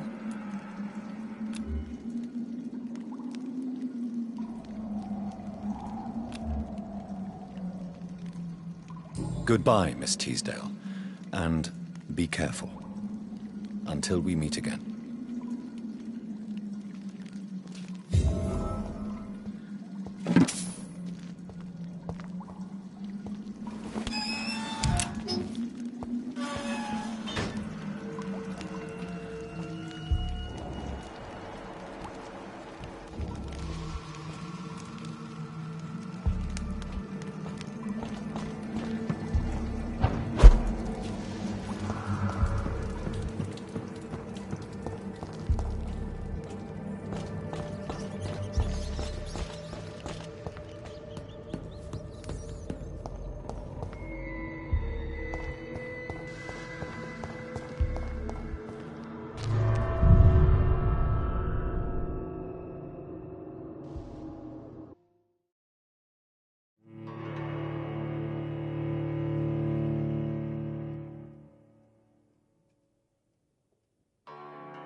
Good evening, sir. May I ask you what you're doing here at this late hour? I'm conducting an investigation about the epidemic in this part of town. And who are you, sir? I'm Dr. Jonathan Reed, from the Pembroke Hospital. May I ask who you are, and why all the questions? I'm Detective Inspector Charles Albright from Scotland Yard. And I don't find your answers convincing. What is a Pembroke doctor doing in the West End at this time of night?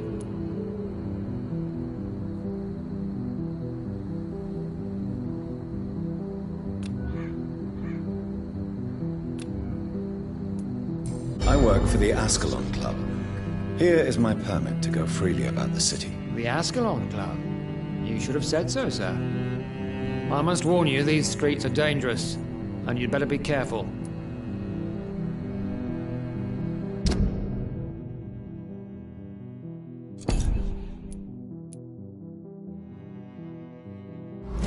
Do you need medical attention, Inspector? I'm afraid I may have caught something. I don't feel too well. You'll quickly feel better after taking this. Thank you, Dr. Reed. I really appreciate it. Why are you investigating at night? Criminals rarely act in daylight, you know. But since you are also a night worker, have you noticed anything strange which requires police attention?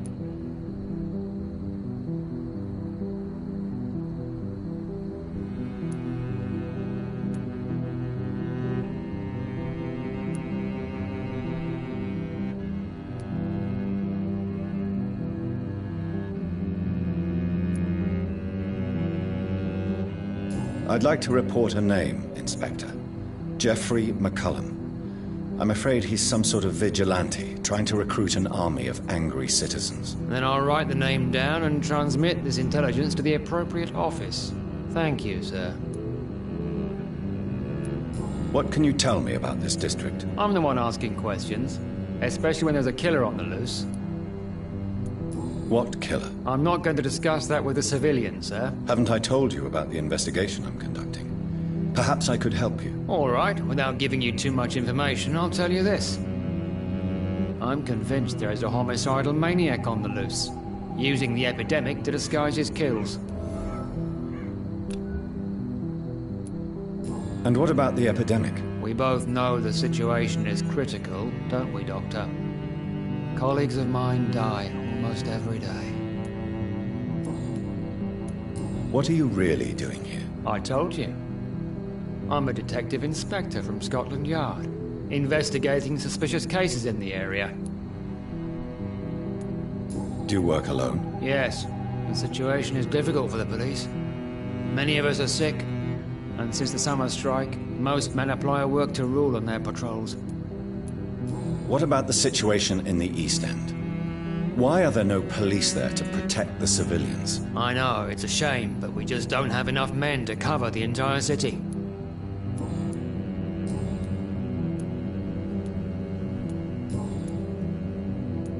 Tell me all you know about that homicidal maniac you're looking for. I'm not even sure there is only one. The wounds are always the same, but the modus operandi varies.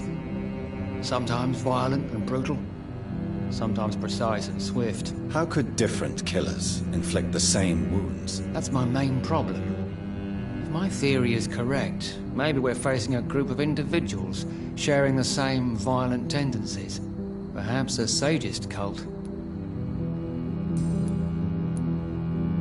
What are you investigating, exactly? I have a missing woman, possibly abducted a few nights ago. Louise Teasdale. It seems you already found my other missing person, Mr. Tadao Kimura. Tell me about Louise Teasdale. She's a waitress. Her father reported her missing. We don't have enough men to search for her, sadly. Do you have any idea where she could be? No. But I feel she's been abducted. She went to a pub a few nights ago and vanished.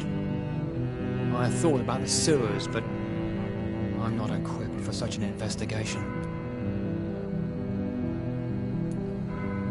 Do you know anything in particular about a man called Aloysius Dawson? Who doesn't know the man? I think he intervened personally to put an end to the police strike of last August. What else can you tell me about him? Aloysius Dawson is exactly the kind of powerful and influential man who could commit murder and get away with it, with just one phone call.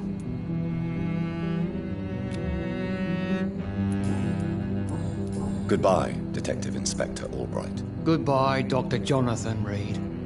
I'm sure we'll talk again soon.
I hope you can stay a little longer this time. Good evening, Miss Price.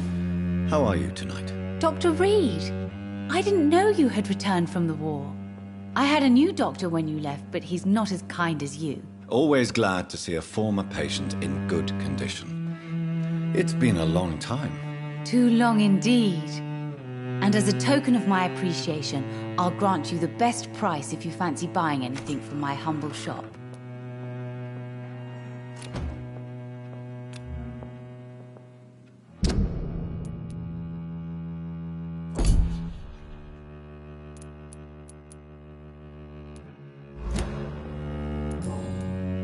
What can you tell me about yourself, Miss Price? I'm still managing my shop.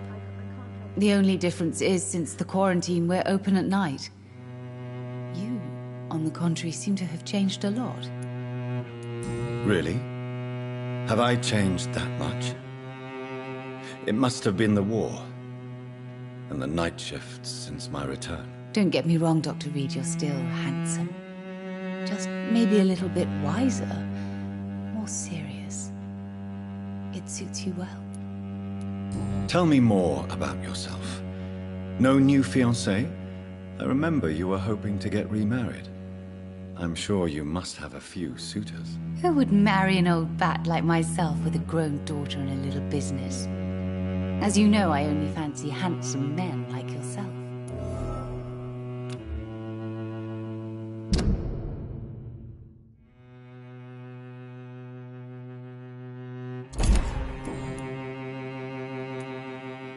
Have you noticed anything in particular in this part of town recently? Other than you coming back to cheer me up? Nothing at all, Dr. Reed. Does your daughter still worry you, Miss Price? I remember you were often concerned about her health when she was younger. Have you not seen Carol since you returned? She's almost a young woman now, but she'll always remain my sweet little baby. So you're less afraid? Some things never change. Carol is still too clumsy for her own good. Sometimes her innocence puts her in real danger. Why would her innocence put her in danger? She does not realize how cruel life can be. Maybe I was a bad mother to protect her too much. My poor dear Carol. You have every reason to be cautious, Miss Price. Especially in these difficult times. Maybe you could talk with her, Dr. Reed. It would be nice to have a man here more often. We would both feel safer. Do you know Aloysius Dawson? Everybody knows him. He's only been to my shop once, though, looking for rare books and other intriguing antiques. Did he buy something from you? No, he left quickly. He almost laughed at my goods. Mr. Dawson may be a rich man, but you can't buy good manners. But isn't Aloysius Dawson known for his philanthropy? That was before his brother Robert died in an aeroplane crash. Since then, the remaining twin has turned into a heartless tycoon. May I look at your goods, Miss Price? It's always a pleasure to have you here, Dr. Reed. Take all the time you need. I can't help you, sir. Perhaps you should talk with someone else instead.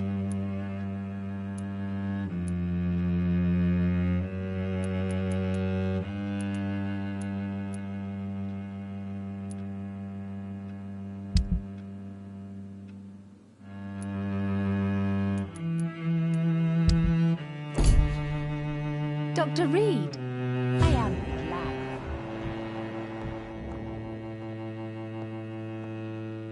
Good evening, Miss Price. I'm Dr. Reed. Do you remember me? Dr. Reed? Yes, of course. You are the doctor who healed me and my mum. Good evening, Dr. Reed. Good to see you too, Carol.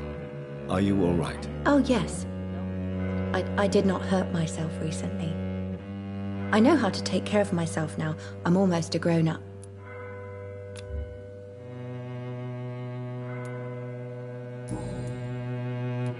Why are you awake at night, Carol?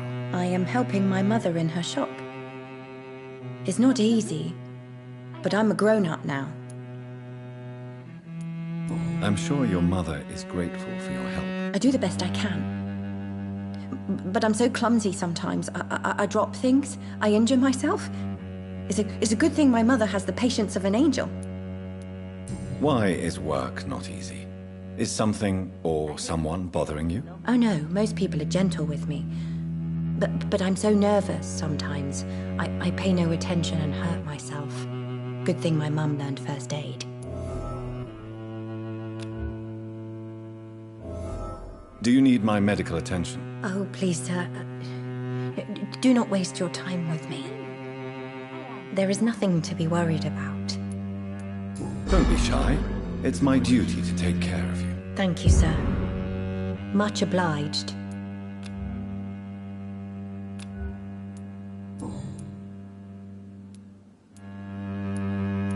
Why? I am...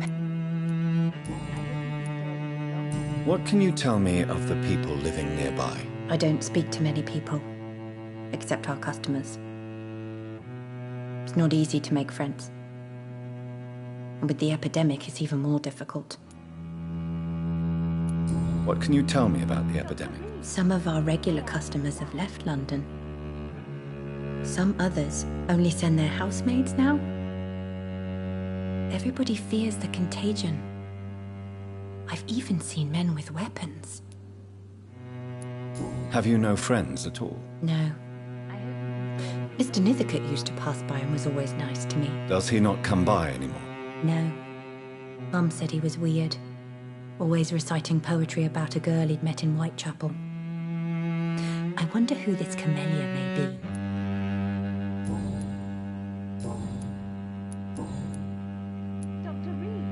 Do you enjoy working with your mother? Oh yes, Doctor. My mother raised me alone after my father died. We've always lived together, and she has always watched over me. Do you remember your father? No, I was just a baby then. My mother always told me how strong and good he was. Do you ever think about getting married now you're a woman? Oh no, Dr. Reed. Mum always says I'm still a child who has no idea how tough life can be. No husband would like a clumsy girl like me. Have you ever met the famous Aloysius Dawson? Yes. A very strange man. Not very nice. What do you mean? He said he was ready to pay good money for rare books, and then laughed at what we showed him. Goodbye, Carol. I'm sorry, I can't help you, sir. Perhaps you Good should evening, talk Miss. with someone else instead.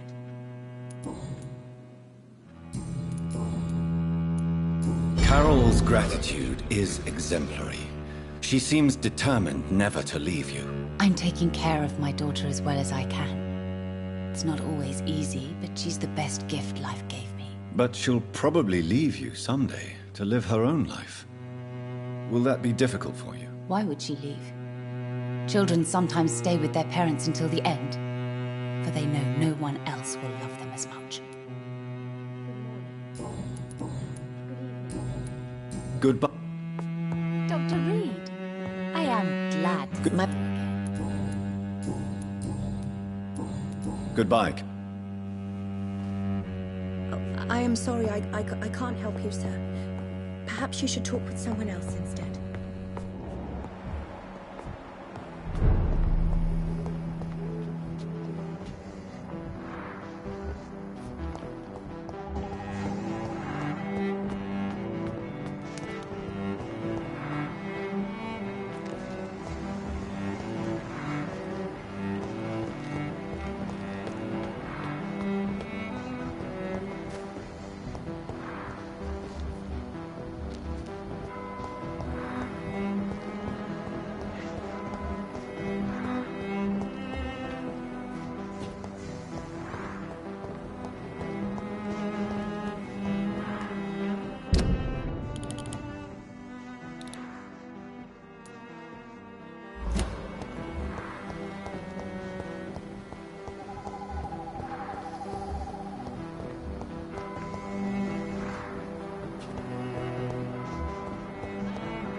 Be careful, Carol. You're wasting good food here. Yes, Mother. I said be careful, child. I'm sorry, sweetheart. Mummy has been so clumsy again. No, that's okay. It won't bleed for long. You're so pale. Are you feeling sick? Do you need to see a doctor? No, I'm fine. I already saw the doctor last week. Don't be silly. You must see a doctor. Just don't tell him how clumsy your mummy is, all right? I love you so much, my baby. I love you too, Mother.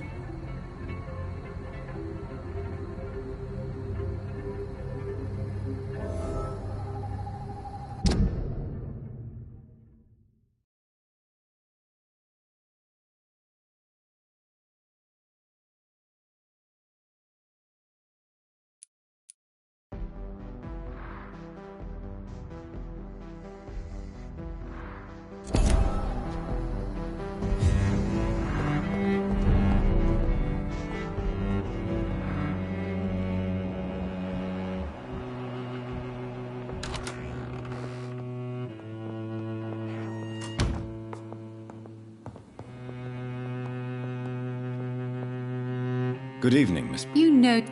Do you need my medical attention, Miss Price? Oh, yes, I feel so oppressed lately. And tired and feeble, too.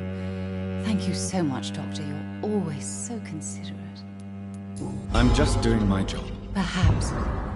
But I have all...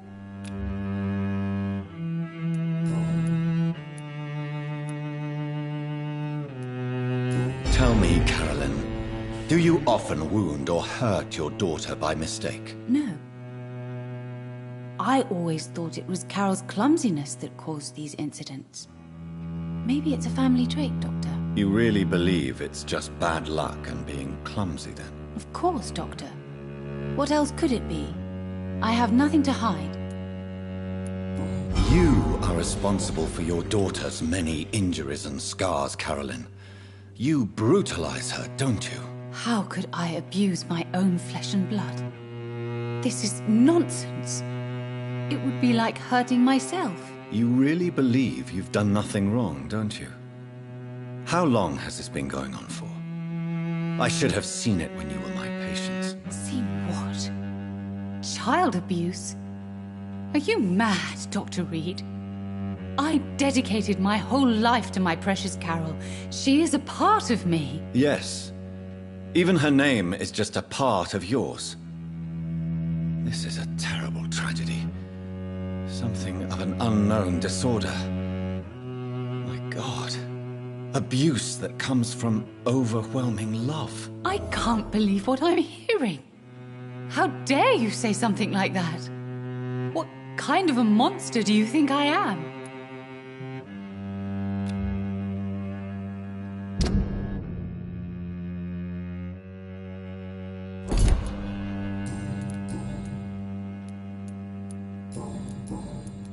Speak to me, Carolyn. Why do you behave like this? How does it make you feel to hurt Carol before cajoling her? I don't know. It makes me feel good to take care of my daughter. I need to feel useful. No one ever takes care of me. I need someone to take care of me. Do you realize Carol is a person? Not a toy. Not a doll. The poor girl would put her hand in a flame to please you. You are both trapped in this toxic relationship. Carol and I are perfectly happy. Leave us be. How stupid I was to believe you could be a suitable husband.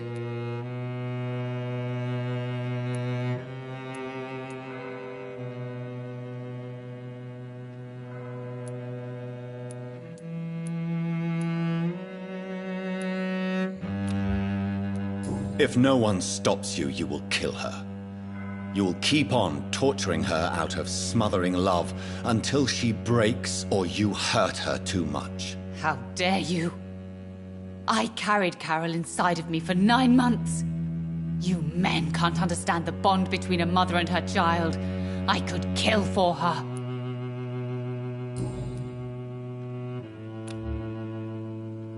Goodbye for... I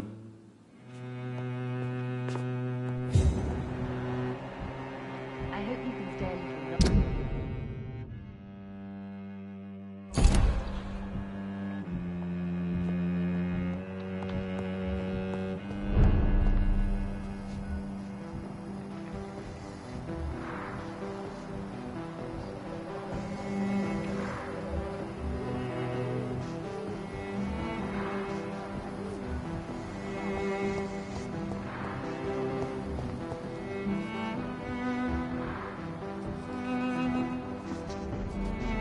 Doctor? What are you... I have a missing... Tell me about... She's away... Do you have... No. Goodbye. Goodbye.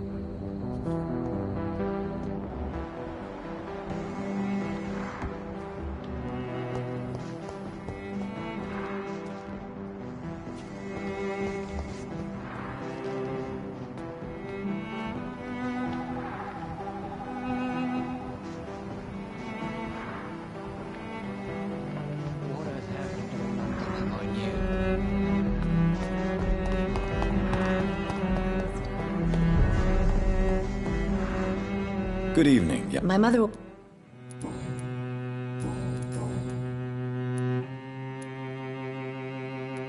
Is it true you often hurt yourself, Carol? Yes, it's true.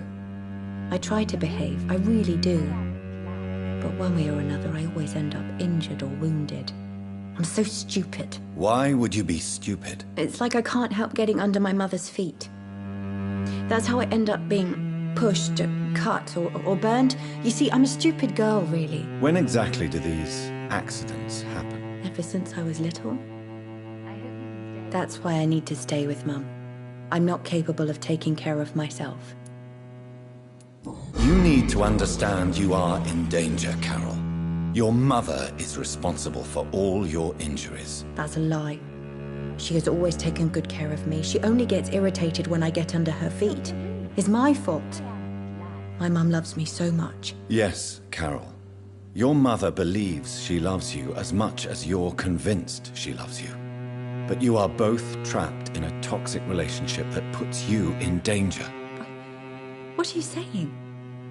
That she lied to me all these years? That she wants me to be miserable? My mother has dedicated her life to my safety.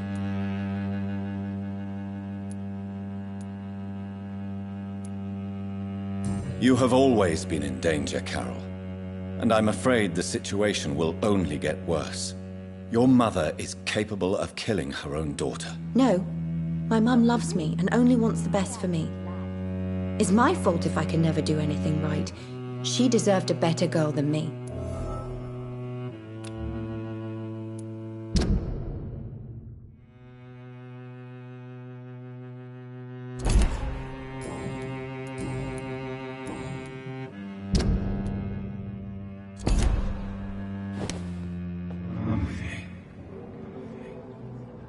I hope you can stay a little longer.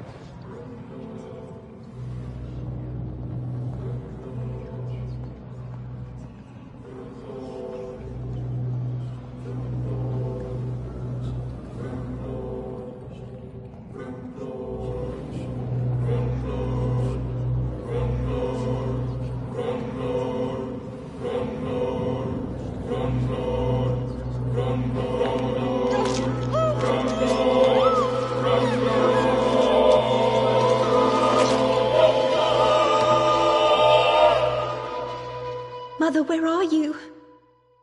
I can't see. I'm so afraid, Mother.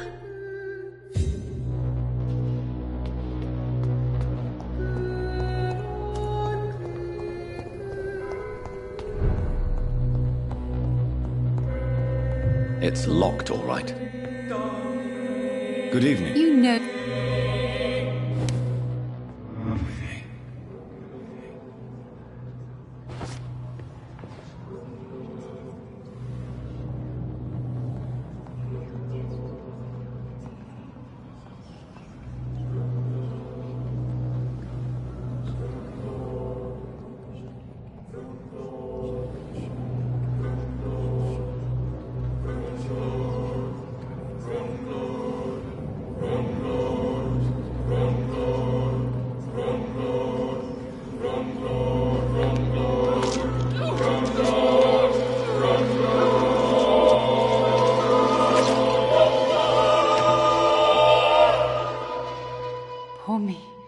no, poor me.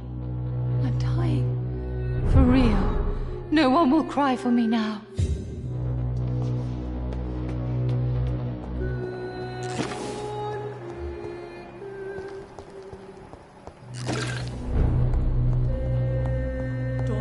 It's locked, all right.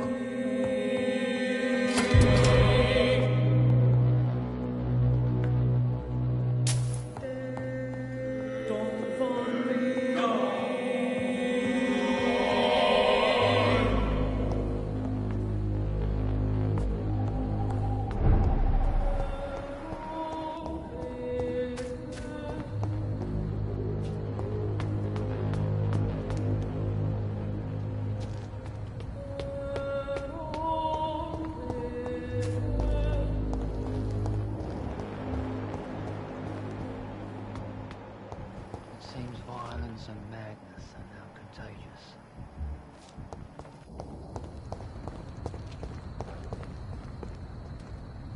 Good evening, sir. I'm Dr. Jonathan Reed. Do you need my help? Yes, please.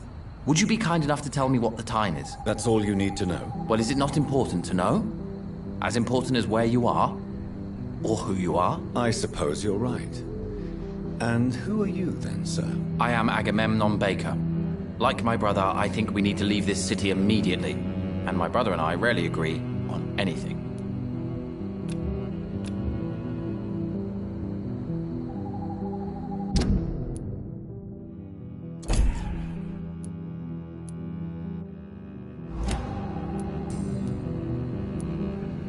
May I ask why you've not gone already, if you're so exasperated by this long wait? I believe fear is holding us back. My brother would have said it's laziness, but it's just because he's prouder than I am. May I ask what you're doing outside at this hour of night? I don't know. You should ask my brother instead. It was his idea in the first place. You must have your own ideas. From what I have managed to understand, I guess we're supposed to wait here.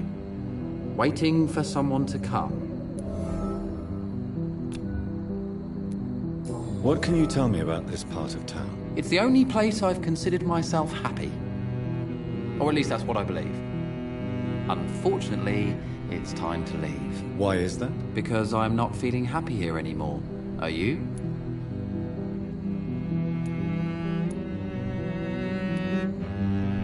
No, I'm not. Good for you. It's a good thing to have a clear idea of where you stand concerning crucial questions. Don't you think?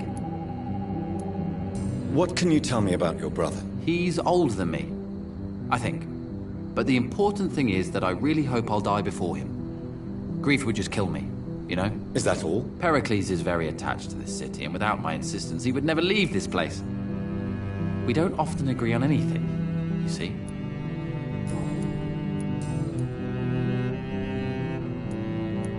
Who are you waiting for, exactly? The more I think about it, the more I believe it's not exactly a person we are waiting for. But what else could it be, then? I don't know.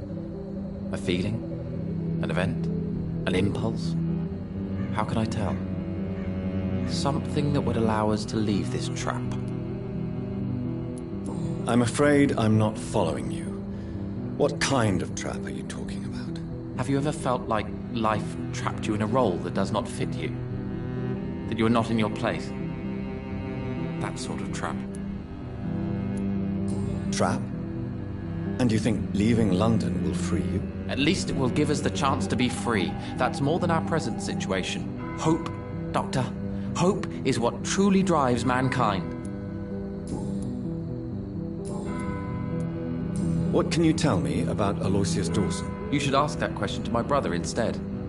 Personally, I've not seen Aloysius for many years. Goodbye for now, Mr. Baker.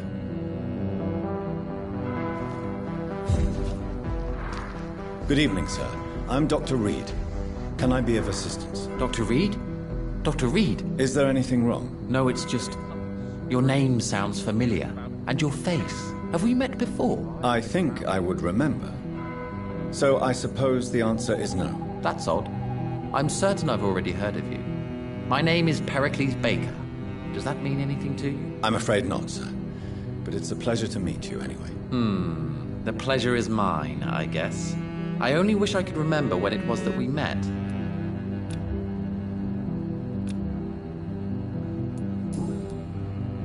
Tell me about yourself, Mr. Baker. What are you doing out here in the middle of the night? We are waiting. Waiting for someone. And why are you waiting for this person? Because we need to leave this city. As soon as possible. Why do you want to leave the city? I'm not really sure. Can you tell me anything about this district? As you like asking questions so much, would you allow me to ask you one first? Please, be my guest. Do you like this city?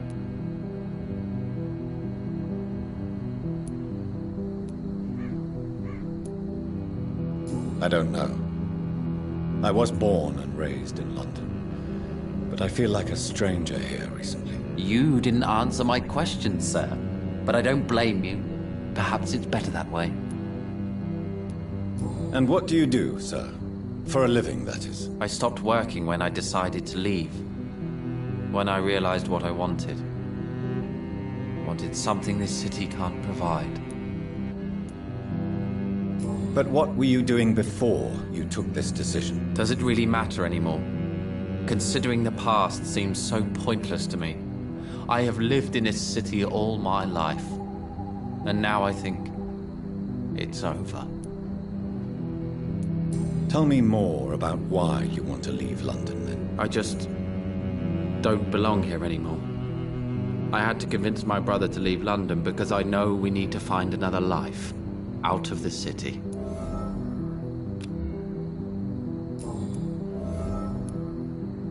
Pericles, tell me why your brother disagrees with your presence here. Agamemnon is naive sometimes. Although don't consider him a fool, sir. He is often more lucid than me. At least you both have the same difficulty explaining what you're doing, and for what reason. But is that not a common problem for all mortals?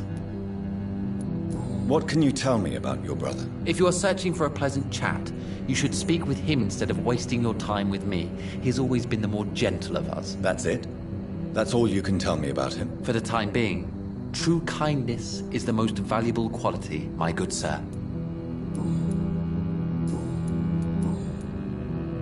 Who are you waiting for? I'm sure he has a name. I really can't answer that question, since I don't know that person. And why is that? This person is mostly my brother's acquaintance. I don't even know his real name.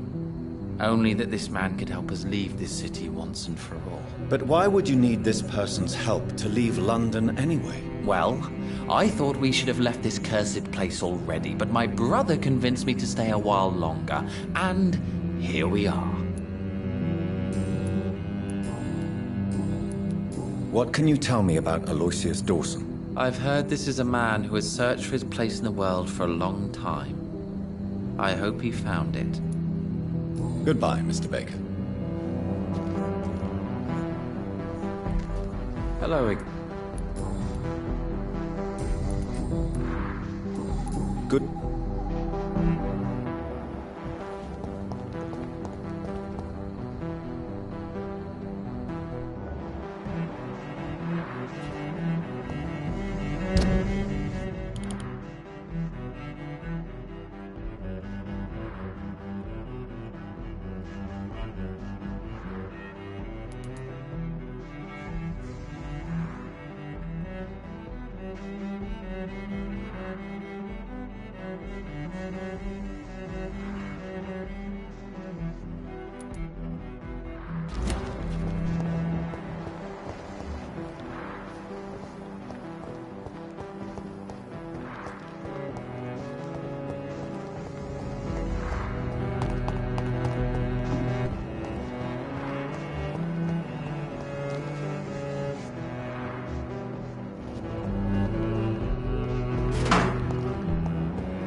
commands you!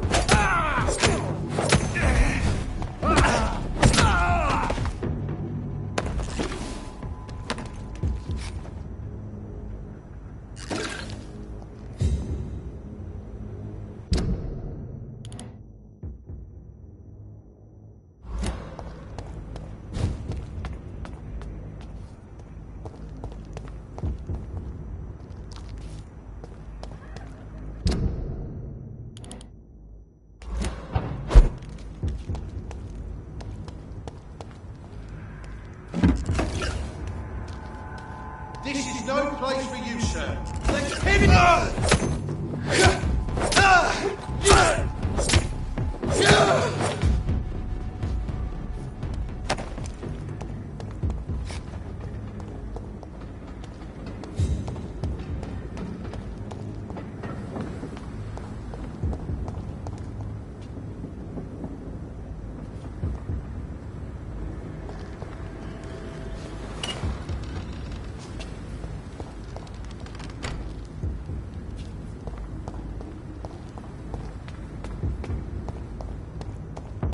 Best turn around if I were you.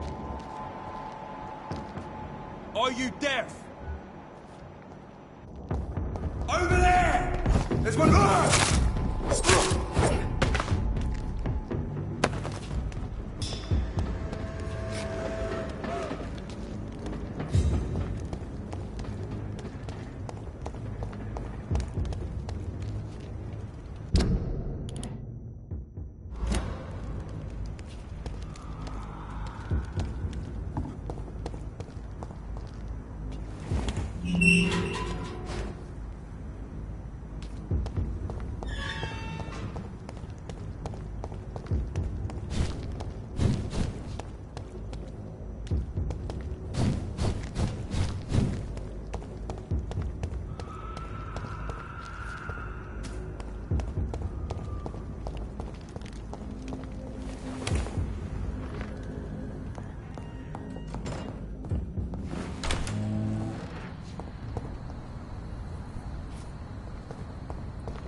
It's locked.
Again. It's locked. What are the cards trying to tell us?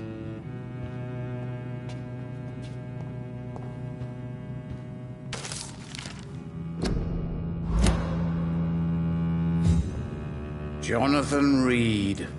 At last we meet. The cards warned me you would visit tonight. I beg your pardon, sir. Do I know you? Of course you do.